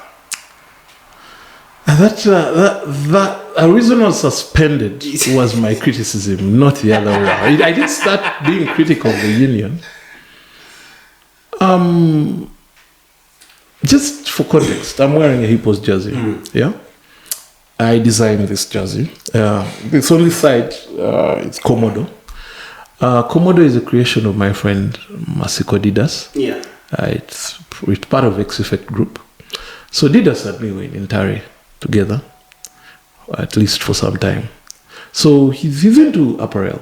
So he called me to be the lead consultant setting up Komodo. So on 1st February we went to work. Yeah, this is my first work. Now, I have been dealing with the head of rugby for Ginger Hippos It's called Tim Grover. Yeah. And boy, oh boy, the man tears me to pieces every day. There's a consignment I made, a delivery I made yesterday, and he rejected all of it. Said, this is bullshit. Take it back to the factory. Fucking sort your head, man. Yeah? But you see, I now understand why Hippo's at the top. We've had to cut this. They've been phenomenal by doing Yes. that. You know, they introduced the whole top 4 thing. There's always top 3. Yeah. So we've had to, this kit I'm wearing has been, the playing kit that you see Hippos wear, has been on the chopping board 4 times. Adjust this, change this. This is not working for my performance. This is bullshit. This is stitching. And I told the team at the factory, this is going to be the proverbial learning curve. Yeah? This is team. Yeah? I don't like this. Take it back. If you look at the Gingers playing kit, this is very neat and clean. Eh? It all looks, it's well stitched, right? This is... I see the playing one. Yes. This is prototype. Now, if you went and looked at the playing unit that the Hippos are using, it is not this one. It resembles it, but it's a mutated version of this one. Yeah? So, I think that's what Rugby Union has been lacking. Can they cut, chop, fit, repeat, fail, stand up, redo? Yeah? Constantly. R&D. We innovate along the way. Yeah. Constantly. Yeah, without losing identity. Because the Hippos kit looks like this, but it is not this one. Yeah? And I'm taking the hit every day. I'm taking the punches to the chin. Yeah? But every time we take a punch, so okay, now next time we'll get better. So I'm sure next week we're starting work on another set of shirts for another team. Yeah? They're going to get the benefit of Tim Grover's knowledge without meeting him. So over the years, I've been known, even before that, I was very troublesome. They'll not tell you, I was first under 19, I was dropped. And I asked, what's the logic of committing me from Barra to drop me? It's very stupid. I'll never play for Uganda. I made that decision when I was younger. And 2, how we build small clubs. For long, the union was against the idea of rugby leaving their small 2 grounds. That's why when I stood, all the upcountry teams gave me a vote of thanks or confidence. I don't know which one of it was. Because every time there's rugby, they've seen my face. Yeah? Because I believe if you love something, except a woman, you'd want to share it with many people. I think it's only a woman you wouldn't want to share with many people. But I believe if rugby has given me a lot of pleasure, yeah, I would love to share it with as many people as I can. Do the people who sit inside that office think that way? Leave the passion alone. Because they always tell us they love this game. Do they want to share it the way we want to? Part of the reason I'm here is rugby, and it's part of spreading the message. So do we look at it that way? Do they look at it that way? Yeah? Eagles came, you played us, right? Chambok. We were a superior team in everything. Yeah? You got promoted ahead of us. Yes. Yeah? Did we hold a grudge with it? Because we understood. It was your process. We appreciate. Instead, we went and attacked the union. Why didn't we attack you? Did we come to you? It's about the love. No, okay, makes sense. So it's about the procedure. I've done a lot of freaking work about rugby, coaching, schools, yeah, clubs, now even kids. You're bouncing back kids now. Now. You see, this kit costs 3.5 million, right? And we know that this is really you underpaying for kit. Because Hippos now are counting over 100 replicas in their collection, which would have been impossible last year. Yeah? So, this is one way we raise money. We just can't keep fundraising. Truly. Yeah? If Hippos are selling this shirt at 140,000, 70,000, right? It's money to their coffers. Money I've made possible. Because I understand the economics of these things. Yeah? So, if we're talking money, we're creating value. But you see, for people to associate with Hippos, they're not associating with Nile Rugby Club who used to be beaten 100-0. Yeah? They're associating with hippos who are chasing the title. Yeah? My benchmark as a union is to make sure I create as many platforms to create that exceptionalism across the board, that it becomes the norm, not the idea. I don't like celebrating exceptionalism because it takes away the process. And here, everyone is working in a hurry. Everyone. Look, now all teams are fundraising. In the words All of them, by the yeah. All of them. In the words of Alan Kasuja, how did we get here? Why? We shouldn't be asking how. Why are we here? Why? What would be the solution, though? Same solution. Ban the government. There is no, in any other... Right now, we've banned the government, right? Like ban, B-U, not B-N. Yeah. B-U. B-U-R-N. Ban them. Set them on this fire. The next people would probably not do any. The next government would probably... The change. Dynamics would be very, very, You very undermine change. In 2001, Kenya went to the polls and changed president. Moi had been there for 27 years.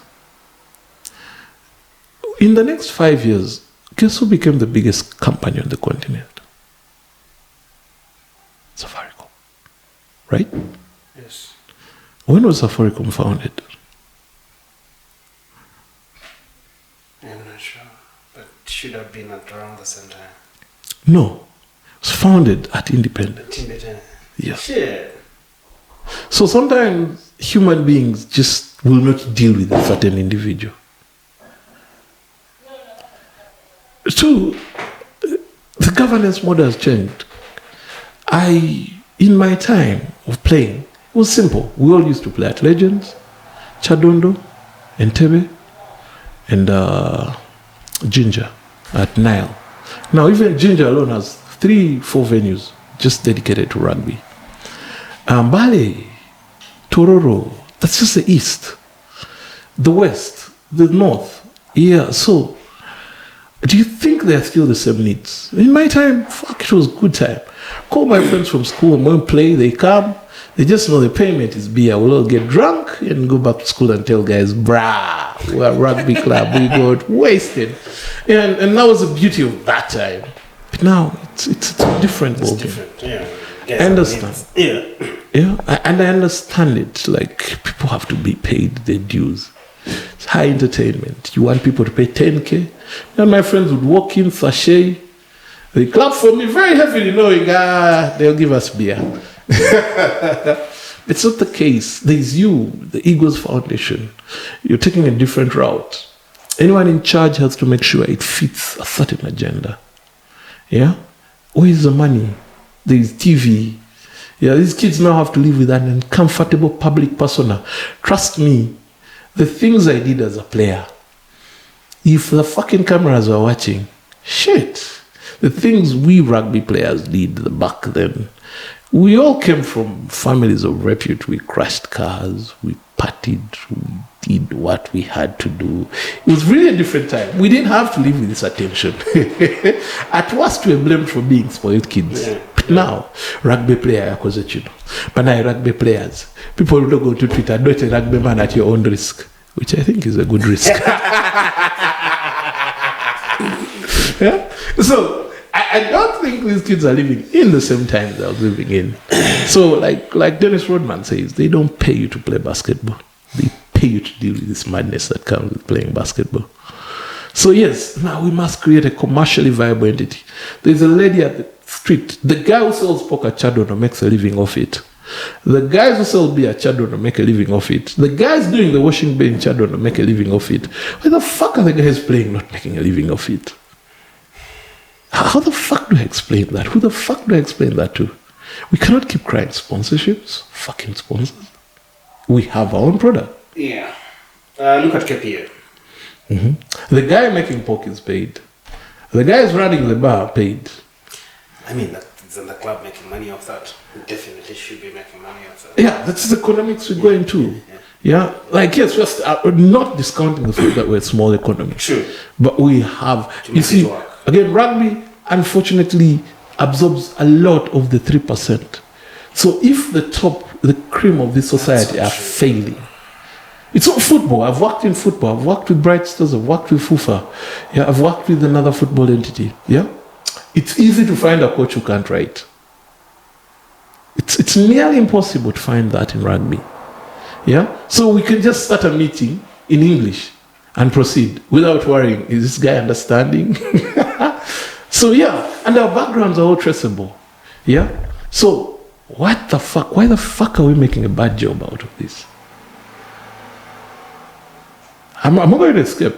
Like you see, I was coaching Chambogo, and it's a university team, and someone at the union watches the rules, and you're like, but these are your rules, my rules. These what are your goals in Chambogo also? But as you answer that, I think developing talent is one of the worst burdens of African sportsmen. So it seems like we're the one with talent. The white men have no talent. Notice the white kids are not called talented. So, and that's the thing I wanted to remove from players at Chambo. Having talent. I don't like talented players. I was a very talented player, and that's the reason I didn't like it. Because in my head I thought, I can do this, you know. I don't really need to practice. Your thing goes right. You receive players from Chambo, and you realize they are tactically very mature. yes, If he's a hooker, he has to throw straight. the best we have. Yeah. Yes. And if you're a flanker, you have to know how to operate as a flanker. You got enough players from us, but they're not struggling to implement the basics. So, and that's the first philosophy I have for coaching. I'm not like people who are talented. I despise talented people. I love people who exert, people who practice, people who can study this book. Yeah, there's a way Chambo plays it, and it's not by instinct. We approach it this way, and it's not by instinct. We actually have to be subject experts at this subject. And there's a time I used to tell my team, if we leave the game without a penalty, that would be done my job 100% as coach. Because that means we've read the whole book, page to page, internalized it, and given it our best. And I think the best performance we had was 6 penalties. Yeah. Okay. Yeah? And that's a standard that I wanted to hold my people to. Can we first understand the rules of this game? You're a hooker. Why the fuck aren't you throwing that ball to 6? Yeah? Why aren't you looping the ball to for you're a jumper? Why are you losing the ball? Why are you losing the ball? Yeah. Yeah? Leave, I don't know. I think it goes into the coaching, right? And as with the Nodias here, he was telling me about why it's important to have the coach programs, you know, like grants. So we, of course, with resources our way, a coach has to concentrate on the back, then go to the forwards. Yeah. So, and it's limited time because all coaching days are actually money spent to the club.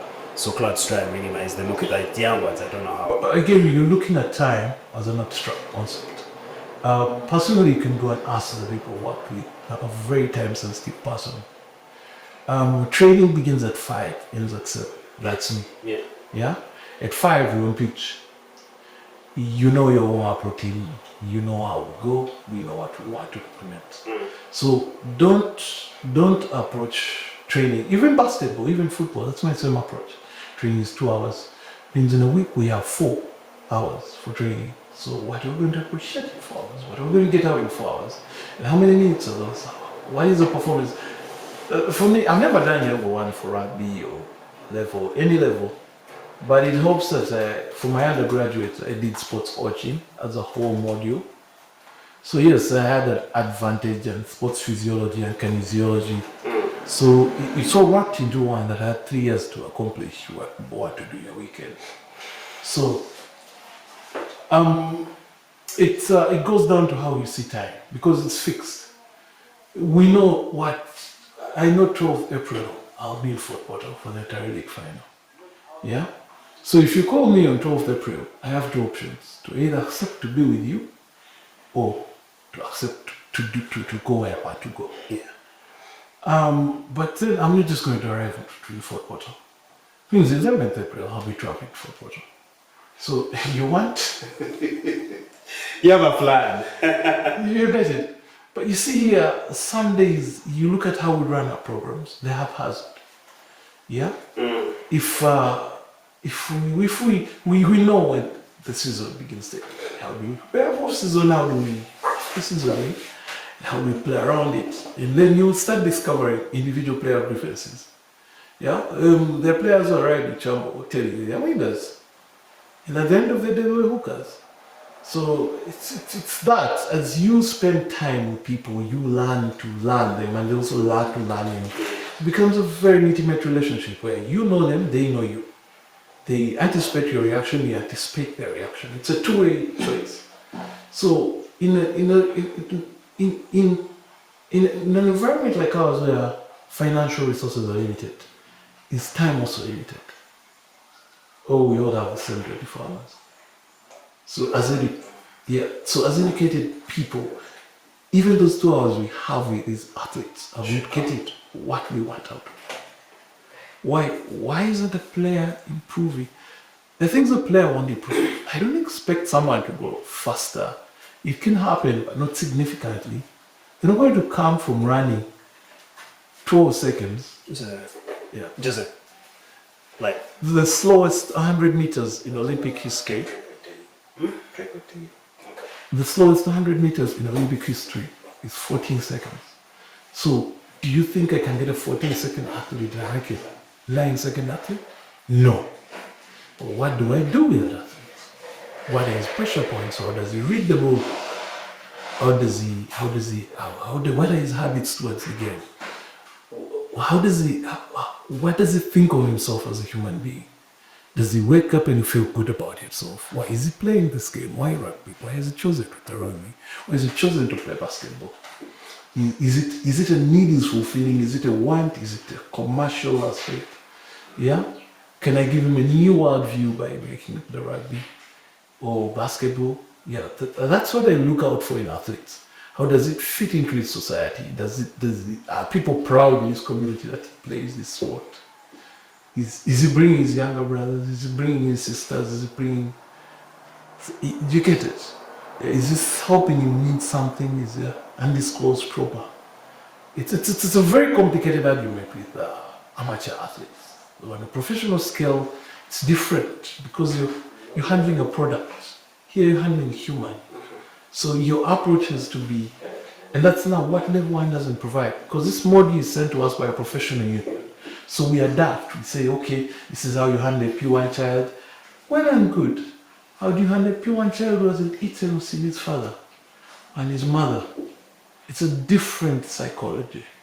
So yes, one of the reasons why athletes, or why is it that the Kenya Highlands or the Elgon Highlands, why is it that Bagiso are not long distance runners? On the same Elgon Highlands that have produced the Sebei who are best. Yeah? They're all on the same mountain. Upon this mountain, right? They're all upon this mountain.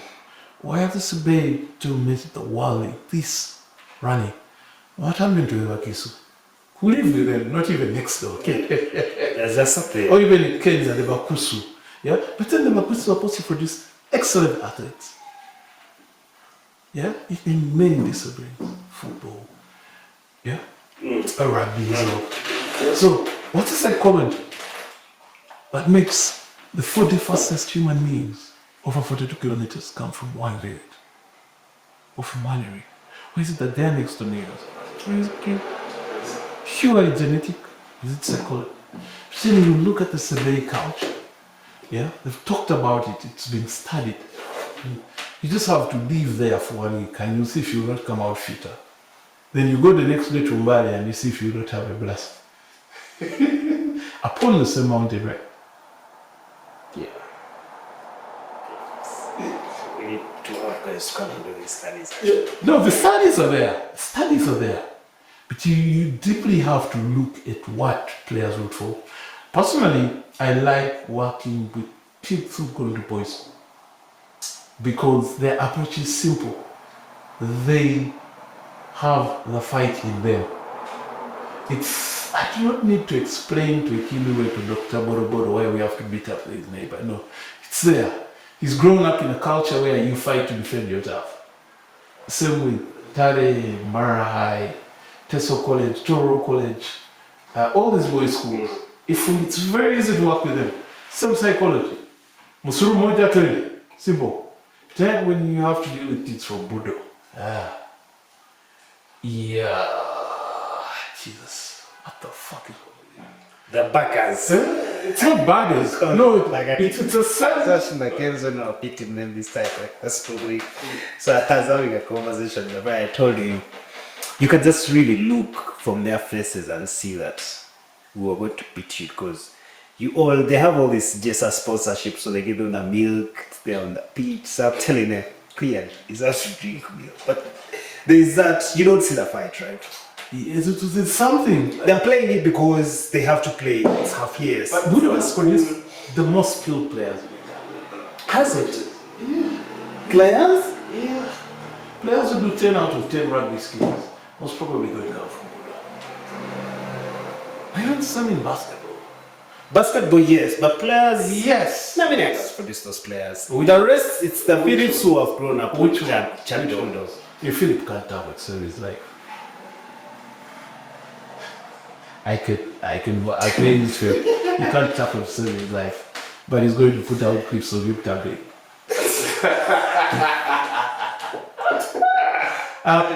Budo produced very exceptional players, but it comes down to their mindset. I like working people for Budo. They have a sense of we have to be the best at this. When it comes to that agency, we have to be the best at this. They are like here. And the same thing that the retired guys are like. Yes. Fuck it, man. The solidarity is up that side. It's not only just about solidarity. Yeah. It's just about approach. Like, fuck it, man. You see, the Budo guys, we have to be the best at what we do. Like, we are Budoians, we're going to be the best. For the retired guys, fuck it, man. Nobody beats us. Fucking go fuck you up. If you have to kill you do it. Yeah, just do it. It's their way or nothing. Yeah. I get what I want to look, man. I just can't be in the room and there's someone better. Yeah? And now you don't find that in smart. Like, well, guys, try. It's a good time. Mongolians like, oh, we're going to brutalize you. Ogela Chiva, you will leave. But it works. And force works. Whoever tells you force doesn't work, he's a liar.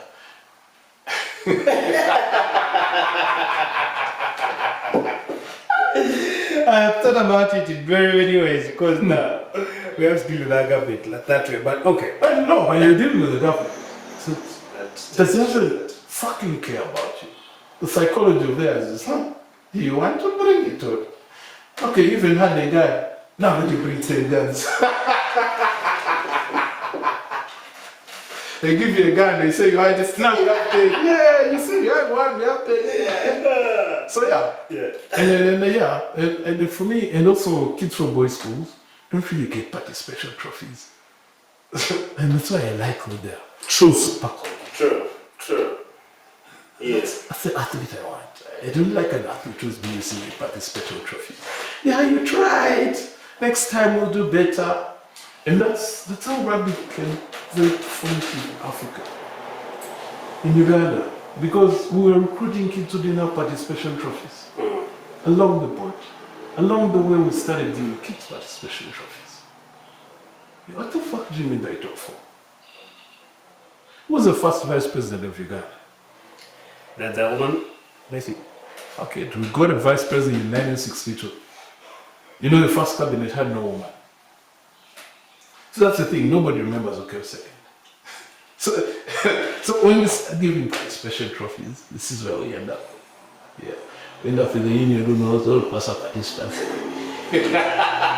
So they'll treat us like participants, not as competitors. Because like I told you, dealing with Tim as though he has a mind of a competitor, not a participant. And it shows, the results show. He's not taking grab from me. He's taking either you give me what you said you're giving me, or fuck you man, screw you. Don't give me half the shit.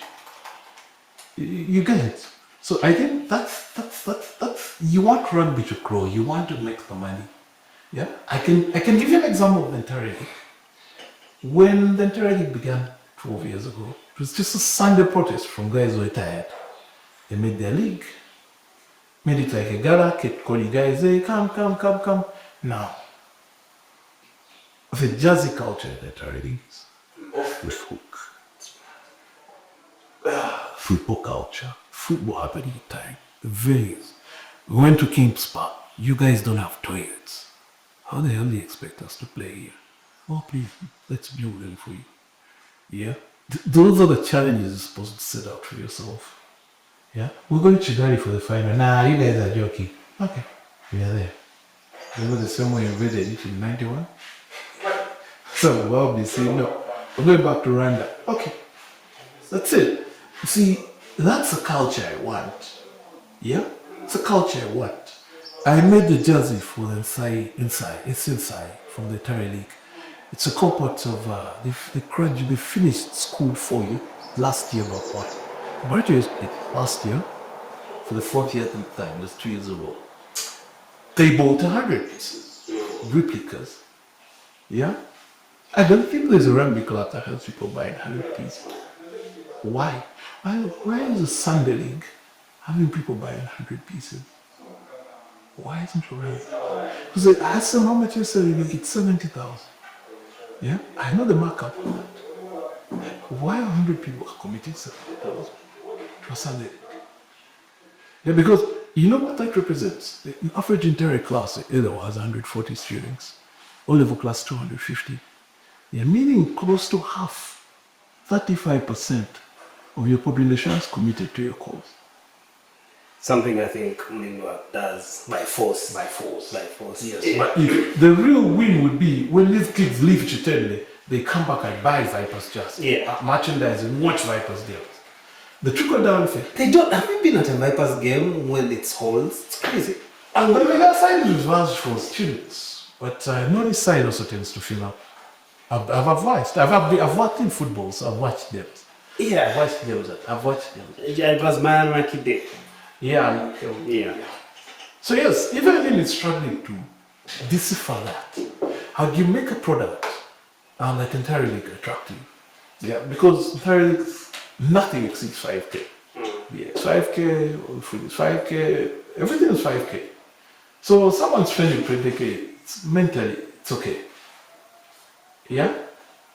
Collectivization, we do not. Now, if we're going to fundraise, we don't fundraise like, oh, please, Carol needs money, oh, needs Zenon. No. So, okay, we put it in our cupboard.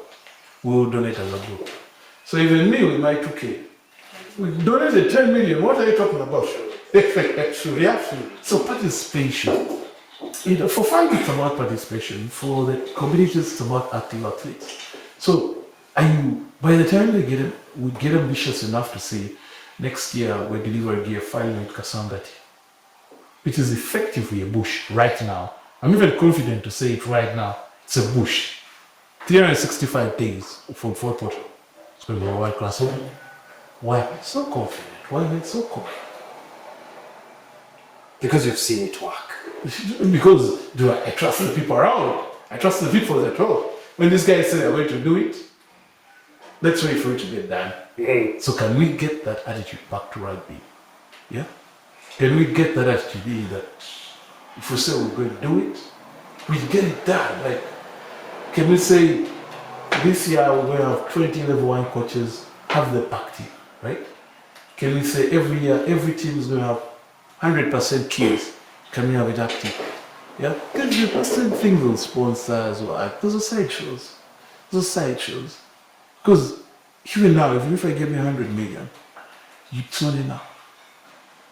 What do you need the money for? Yeah? You'll start acquiring luxuries before essentials. You'll use the money to buy it there. So luxury before an essential. Have you created enough what they call absorbing infrastructure? You're in Kitante. When the kids leave Kitante and they go to S1, they come back to watch rugby, right? When they take rugby to wherever they're going. Yeah? And soon, because most of the kids who leave Kitante primary go to Kitante. So soon, Chitara should have. That's what we need. Yes, I'm doing that. And it's not about you doing it. It has to grow organically. Yes. by involving them. My plan actually resonates around that point. So it's not just enough for you to be parties. That's why we are pushing the union to, give us the Kayanda 7 so that we can constitute. Screw the union. But we'll get there. You first improve yourself as egos, so that the union. I've seen now special and Chitara Lake. There's a totally different arrangement from what now special has. You see, I can insult Nel Special Grumpy. I can insult Nel Special at Chitara Lake. I can never buy a Nel product at Chitara Lake. Sorry, at the union. At the union arena. I would rather not drink. Elaborate on some of your key concerns regarding planning and communication within the union. Also, you have said resource allocation and management have been some parts of areas of your critique. What are some of the specific recommendations you would say in this regard? What are your thoughts on the current system and its impact on players? They also have that disciplinary process. Yes, so in that nutshell, these things, let us go. I like bastardizing the union processes. I was banned from rugby, and they said I poured beyond the Namibia coach. Yes. And they invited me for a disciplinary committee, but they didn't do it the proper way. So I didn't go. I just didn't turn up. And subsequently, I refused to turn up. And technically, I'm still on a ban because you have to do a program to lift your ban. But that's how useless rugby is to my life. Like, I didn't even got the respect that it deserves, or that I thought it did. If I were on the other side of the boot, I would have held it tighter. But again, that's how more they don't keep processes. First, since I started coaching, I've learned a lot about how something we're discussing about business, you have to look the part. For some of these processes to improve, the person running them has to look the part, has to be the part. One, I don't believe certain technical processes should be run by volunteers. I believe the capacity now. Good, they have a highly paid CEO. I don't know if he's highly paid, but he's paid. Can he be at the level that sits with any other CEO? Then second... Isn't he voting for now Olympics? Why? CEO, not president. No. Why should... Isaac, right? Yeah, Isaac. If I want to attract $1 billion, I go where billionaires sit. The Englishmen say a cat that wants to grow into a lion has to lose appetite for rats. So sometimes you feel the union is like that cat that doesn't lose appetite for rats. There is no hunger for better. I don't want to say chasing small, but chasing waterfalls. So, and for me, I cannot stake my future to that. Because my participation is based on my welfare. I'm a selfish man, and I believe everyone who is involved is selfish. What collectivizes, what incentivizes us as a group is a certain benefit. Some it's monetary, others it's intrinsic. Like just association is good, man. I'm associated with winners. So it's how, when you're creating these organizations, you have to remind yourself every day that you are as good as your last action. And do not be fooled. People only support winners, both men and women. We might have accused women of doing it better, but men also support winners. And the catch is, these guys are not creating a winning culture. What are you winning at? Fine, we don't have money, but we have the best venues for you to visit. Please come with your kids. Fine, we don't have money, but we have the best jerseys. Please wear them everywhere. If Friday is a jersey day, where's your jersey? Why aren't you wearing our jersey? Fine, we don't have money, but we have a consistent calendar. Saturday is a rugby day. Why aren't you at a rugby club? Yeah? Can you make 1 million people watch a rugby game on any given weekend? Yeah? Those are the wins you're looking for. Be like the Premier League. English national team has been beaten as usual. It's okay. But now that the English national team has been beaten, but you know Liverpool is the greatest club side, but Real Madrid has more trophies. No. You people, Arsenal is the greatest team in the world. Have you visited the Emirates? But the Bernabeu is better. No, the Emirates is better. You see, you don't even have those conversations. You don't have childlike conversations. There's nothing to animate you about rugby except Ginger Hippo's fans. Yeah? Yeah, you have all the English, but you don't have... It's like you all have guns. But like the South African army in South Africa in Zaire in 97. They came to war and they didn't have maps. So the Ugandan commanders discussing, were laughing. Like, up to today, everyone knows South Africa doesn't fight wars. And so this time I was discussing with someone. They told me South Africa going rout Rwanda. I told them South Africa don't fight. They didn't believe why, but we have history. We know South Africans are cowards when it comes to fighting. They arrived in Congo in 97 in Zaire. They didn't have maps. So everyone knew that was not a tactical mistake. That was a technical mistake. They did it on purpose. So the army couldn't get deployed. They didn't have maps. This time, after 1 week, they just crossed into Rwanda full scale and ran home. So you do not want to be the South African army. Yeah? That's, you look busy on paper, you're strong, but reality, you want to qualify for the World Series, right? You're telling us, what's the plan? Tori, conditioning, what? We've hired an expert. Jesus. No. Well, okay. By the way, what's your take on actually that? Because it seems like their strategy. What's the average age of the world? Yes, what's the average age of the top teams at the World Cup? At the sevens? The sevens, 23. What's your average age? It's crazy. So, haven't you already lost the competitive advantage? Why aren't your 23-year-olds good enough? It's what they call world class. It's a world class mentality. You're doing the right thing at the right age. So when they say under 19, you don't bring your 24-year-olds and fix them as under 19s. You bring your 17-year-olds and say, brah, those ones are good enough to play with you. Isn't that what world class means? Because I'm sure if South Africa sent an under 19 team, they would play, right? So you really feel like they're not actually really improving national team? That is, you see, the union is not that small office. I know Eagles is just a new member. You didn't even select at the last election. But when do we create, at what stage do you say we have a world-class player? Now, how do you duplicate this 1,000 times? Yeah? I mean, you're in Amiliango, right? Yeah. So you didn't have the chance of seeing the best student in the country in your class. Yeah? Yeah. But those of us who are in proper school understood it. That it's okay. You can have... You measure yourself against the best in the country, right? Yeah.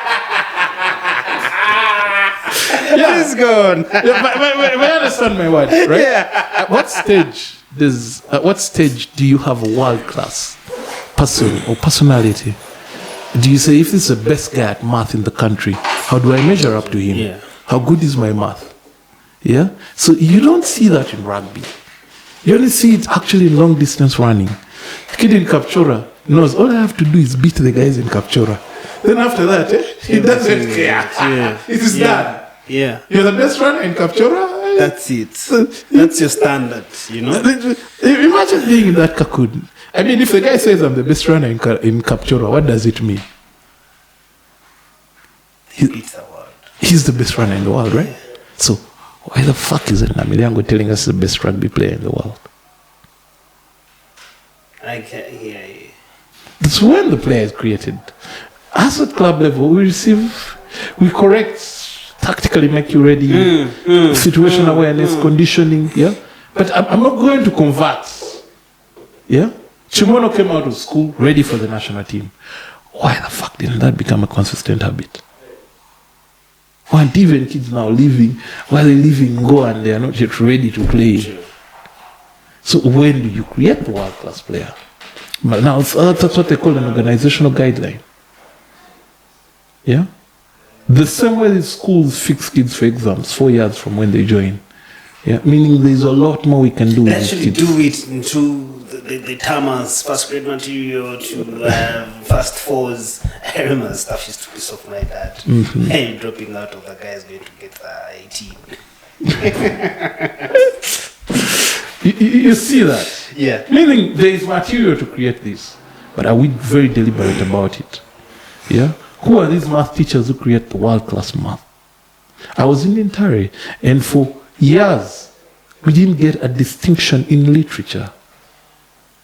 So it was not a matter of English, it was a matter of culture. I'm very good at grammar, but I did score a distinction in literature. And I'm sure if I was saying smack, I would have gotten a D1. You get it? It was a matter more of culture than effort. So, world-class mentality creates world-class athletes. Yeah? The same, I mean, all maternity wards give birth to what? Kids who are 2 kilograms? Except, of course, low kids who are 2.5. Yeah? So, you get it? So, what happens? Why is it that this kid who's at 2.5 kilograms ends up at 135 kilograms at 17, and this kid ends up at 66? And then you want them to crash on the same field. Yeah? Are you stupid? Where did this guy come from 2.5 or 2? So you're saying the union should revise their plan? It's not the union only. Yeah. It is an extensive cultural shift that the union has to be deliberate about. Yeah. Because the union doesn't own a school. And now, because you're a voting member of the union, you have to be deliberate about how, one, you approach, say, Chitante Primary. Ideally, this kid who is so quick on the pitch, how fast does he run at 12? Compare him to how 12-year-olds are running across the world. Is this him? Is he him? How are his limbs structured? How will he fill into his weight? This is sports science school. Someone told me I would be 115 kilograms. I was in S2 and I argued. Guess what? I finally made it to that weight, but I was very uncomfortable. You get it. So you need to know that for happy years. Yeah. Oh God, you're even reminding me. So you see, the way you're setting goals has to change. True. Who is the coach? I read Italian football. Their coaches they're an equivalent of a PhD. The Serie A coaches, they have to write a whole thesis on their belief in football that is kept at the Italian Academy of Football or the Museum of Italian Football. So I can go and read about Gianluca Vialli and how he thinks about football. Yeah? The Cataneo. You see, this is a systemic approach. Yeah? But here we have terms, kasasiro, kawowo. Can we write it down and say, kati kasasiro, baba bazanya bwebati? This was saying we play chaos rugby. No, kasasiro is football. Yeah, because I'm just saying, it's just relating. Our modern rugby terms it as chaos. Now, can you write it down? Okay, look, can you write down what chaos rugby looks like? And we study it and so, wanu chibulamu, katuongereko kuchino. Yeah? The guy is right about tiki-taka. No one is fooled when we're watching tiki-taka. Now here we talk about kawo, bazanyana kawo. What is kawo exactly? Truly. So we're hosting the African Rugby Cup. Yeah. Is that a blessing? Of course it's a blessing. Do we learn from it? What do you want to tell us? What opportunities and challenges does this present to the rugby community? Like last time, I'm going to have a very good time. I'll go there, vibe a light-skinned woman. Oh no, now I have a strict regime. So. Yeah? So I'll not vibe. You're going to be masquerading. No, I'll not vibe. Now I'll be a good boy. I'll watch rugby. After that, finish and go home. Do I have more to do? Yeah, I'll drink beer. Well, from your perspective, what does this mean to the community in general? Also the players. Nothing. It's just a good time. It's just a good time? It is a good time. I mean, you win. Okay. Are you winning? let's be frank, Zimbabwe have committed.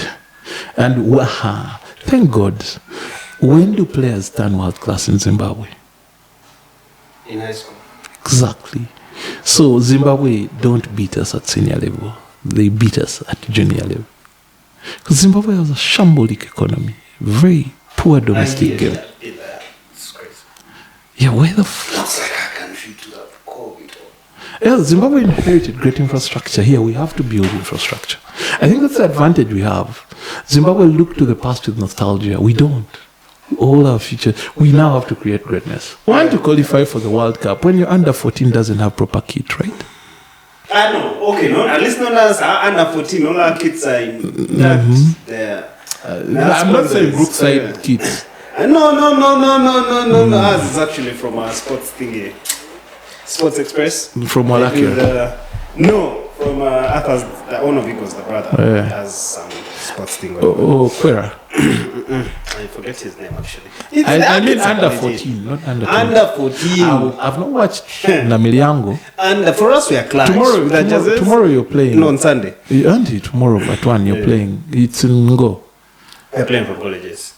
But last weekend we were playing in Makerere there. Yeah, problem. It's a Tare League final day. Yeah, it's a Tare League final day. So I have to be. Have you seen how priorities overlap? The old me would be at a schools league semi-final. It would be worth it. But Yeah, you see. I want to go. Actually, I'm coming because I really wanted to record the semi-final. But it's a done deal, isn't it? A rubber stamp. Yeah. Last time I just wanted to have that footage. Really. Yeah. So I wanted to But you see what I'm really talking wanted to about? win for it, because I promised my girl to cut for it. You And I promised. had that jersey. I have booked hotel rooms, not rooms. I even have the itinerary on 11th. I will be at the palace drinking with the king. I don't know where I will be, but is it for me? Have you seen it? When you're deliberate about where you want your product to go, Yeah. people start planning their lives around your product. Yeah, I've booked hotel rooms. So, but when we host the World Cup, right? We also open Qualifier. up to the qualifier. When we host the qualifier, we also open up our space for sponsorships. You're Right. looking at money. Yeah, because it's very important. Money is the shyest bride. It only comes to the boldest of men, unfortunately. You are looking at money because you need money. Yeah? Or you want money. Is money looking at you the same way?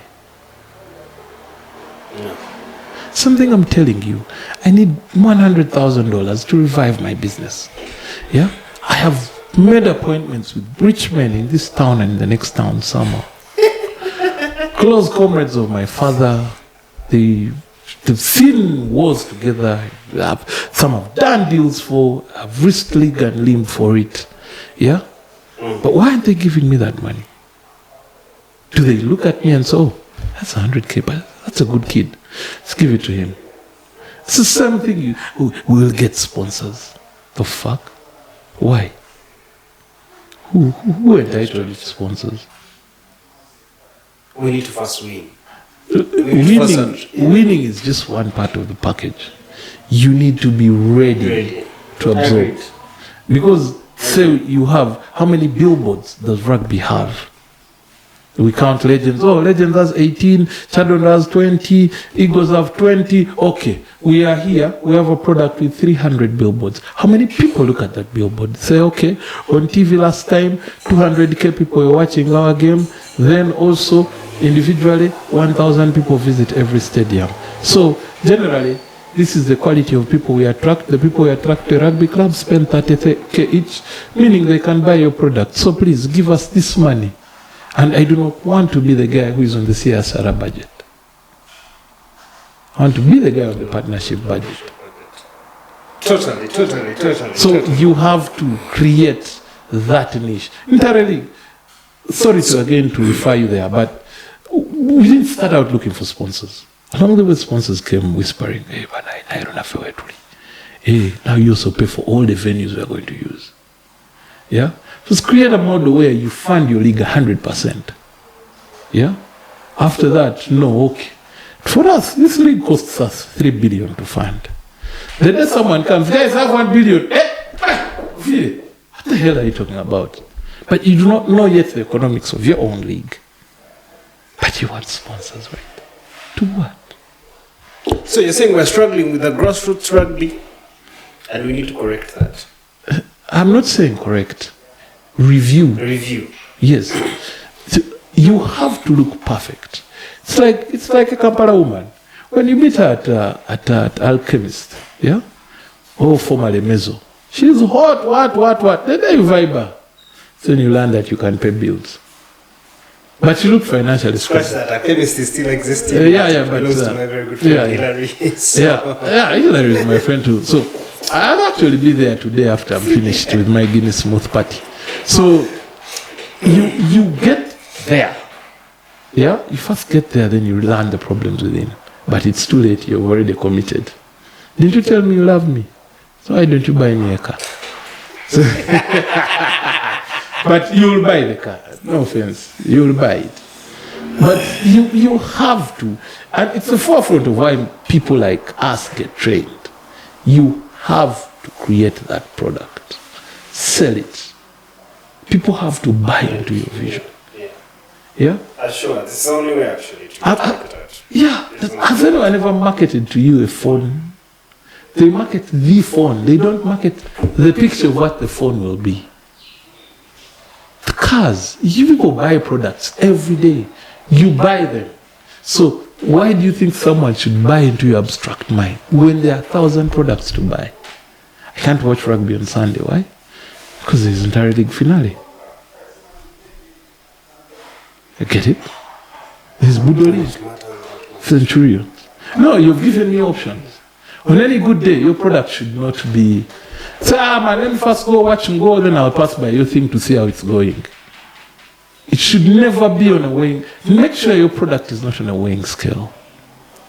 Absolutely, it has to obliterate the competition. Our generation then got football stadiums because we think they are violent. We got rugby grounds. Yeah? Our elite generation. Yeah? But that can change in a second. Because now it's not enough. I tell you, I don't like going to that venue. They don't have good toilets. Their services work. What. You have to be fighting every day. Every day. Your allegiance is not given. My man who used to watch rugby, coach rugby these days, man. Tujalava. Kale njakwitirayo man. Njakwitirayo tulabe. How would you describe the competitiveness in the Premiership right now? It was bound to improve. It was bound because more players kept coming, and there are still more players on the assembly line. But the only way you can measure competitiveness is if we leave that fifth, sixth docket in Rugby Africa and get out. Because I believe the tools to be the best are there. But now, you do not send a cat to do a dog's job. And that's what we keep doing. The union ExCom fucks up, and then we reward them with another time to fuck up. Then we start, now that you're chairman, you're feeling the pain to your pocket. Tomorrow I'm going to sit with you, convince you this is the other plan.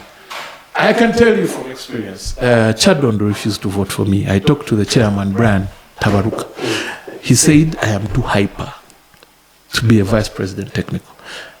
Me who went to school, me with a degree in sports science, me who's worked at government level, policy level, me who's brought up a team from zero, said I'm too hyper, but I have good ideas. I should work with Eric Mutimi. Like, are you insulting me? You're telling me to work with a man quarter my intelligence when I could work myself. You're too hyper.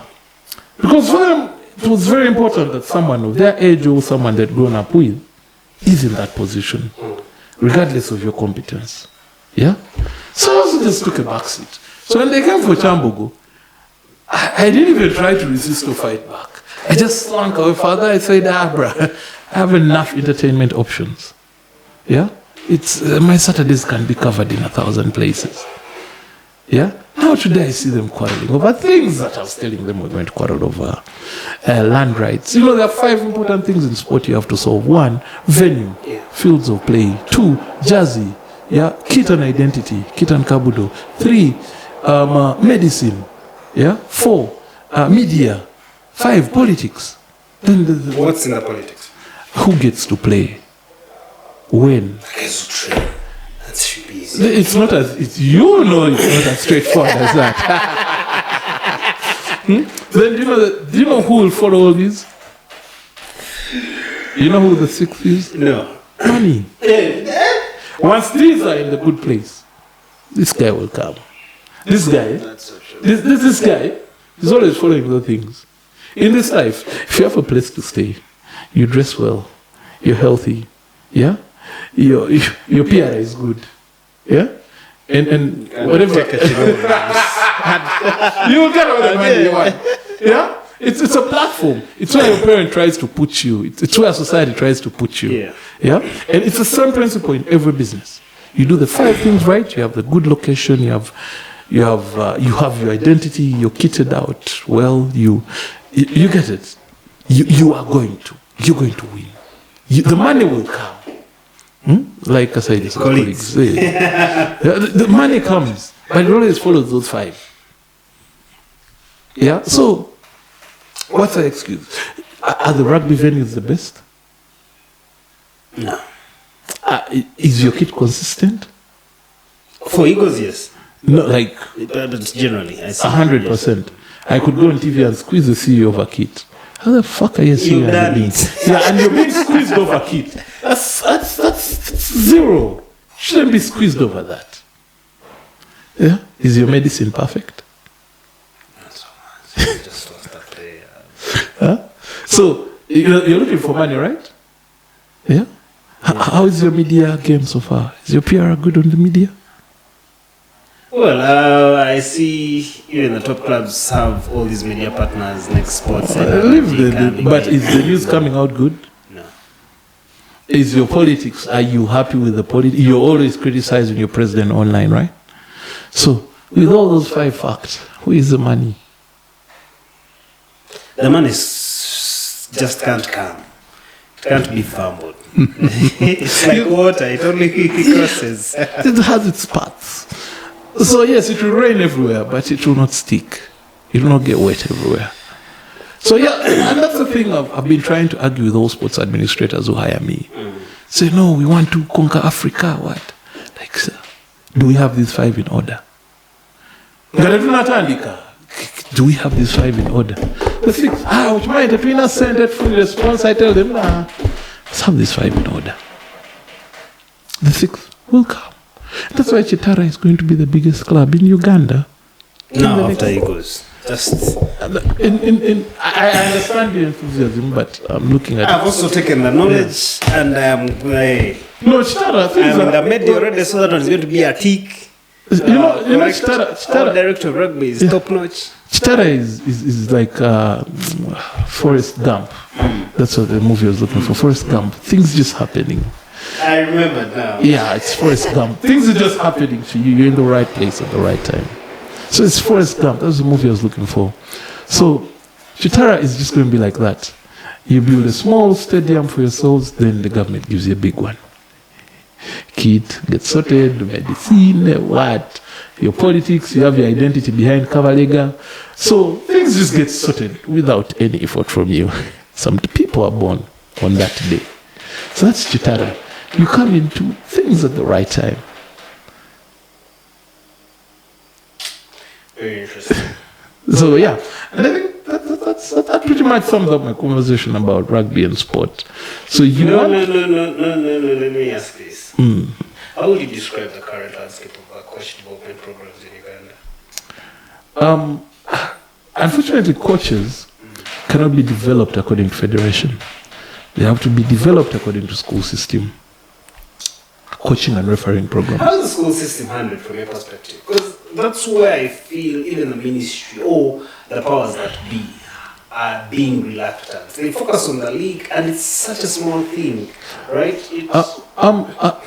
Don't look at it in context of rugby. Look at it in general context of society. When's the last time Budo and Emiliango Smack produced a referee?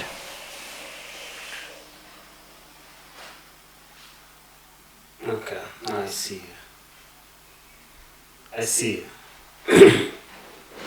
Let's see, who is this guy? Someone? No. So yeah, Sama, he's a referee. So you are the biggest rugby playing schools, but your contribution to the infrastructure is minimal. The administrative infrastructure is becoming minimal. Why? You can, and the problem with this is like hot food. Whether you touch this side, it will burn you. So you just have to agree, you eat it hot. It will cool inside the cheeks. It's a life this job. Yeah? So the things that we ignore are more than the things. Again, one of the pillars of the sport that I was telling you, rules and regulations, right? How do you wrap up the rules? It's one of the 5 I talked about, right? Yeah. How do we wrap up these rules and master them? And the biggest complaint, Heathens never complain about referees, right? Chadwell will have 10 referees on their books. Is that a mistake? Who is the most successful club in rugby? Cops. Are we mistaken here? Is it Pirates? The most successful club in rugby? Wait, generally here. Here. Isn't it Cobbs? Kampala Old Boys? 17 titles to their name, Heathens. Now, Heathens were founded in 1993. Cobs are the oldest rugby club in Uganda. They are not as successful as Heathens. How many titles is Cobbs? I think they are something like 12. Okay, yeah. Incidents. 17. The Pirates you talk about have 2, Yeah, of course. as many as Impis. Pirates are- Yes, but you have to look at, you cannot build a club haphazardly. You want Eagles to get up, produce more referees, produce more match commissars, produce more stewards. The results will come. They will come. Like clockwork, they will come. Okay, scratch that conclusion. From your perspective, are there any successful rugby development models in other African, quote-unquote African nations that you believe Uganda could learn from? Yes, Mauritius. If you go to Mauritius, you will enjoy rugby. They choose great venues, very good laid-back rugby clubs. It's really very social. They understand the word amateur, and that's what I believe in, amateur rugby.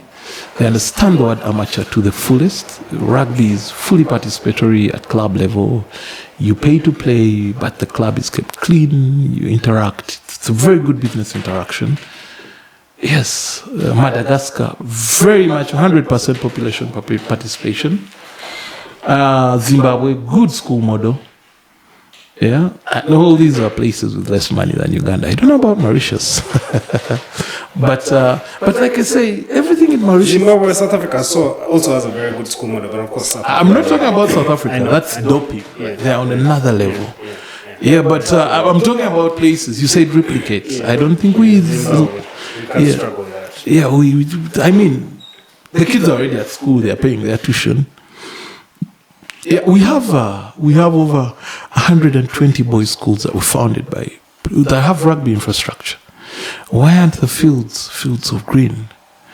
Teso College has a full rugby pitch with full poles, just no rugby team. You could say the same about Tororo College, Mbara High, St. Kagwa, Chigeze College. I don't know. Yeah, these are people. It's just waiting for the injection to be put in. St. Henry's Chitovo.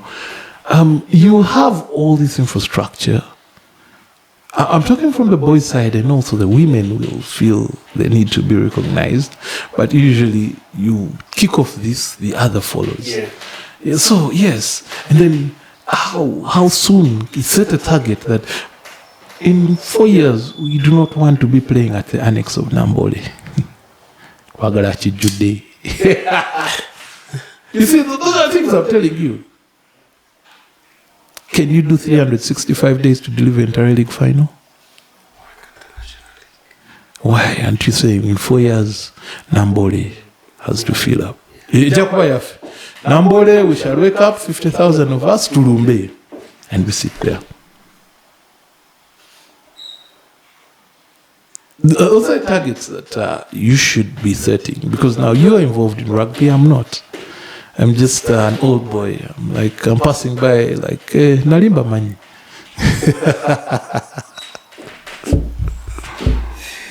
Zero.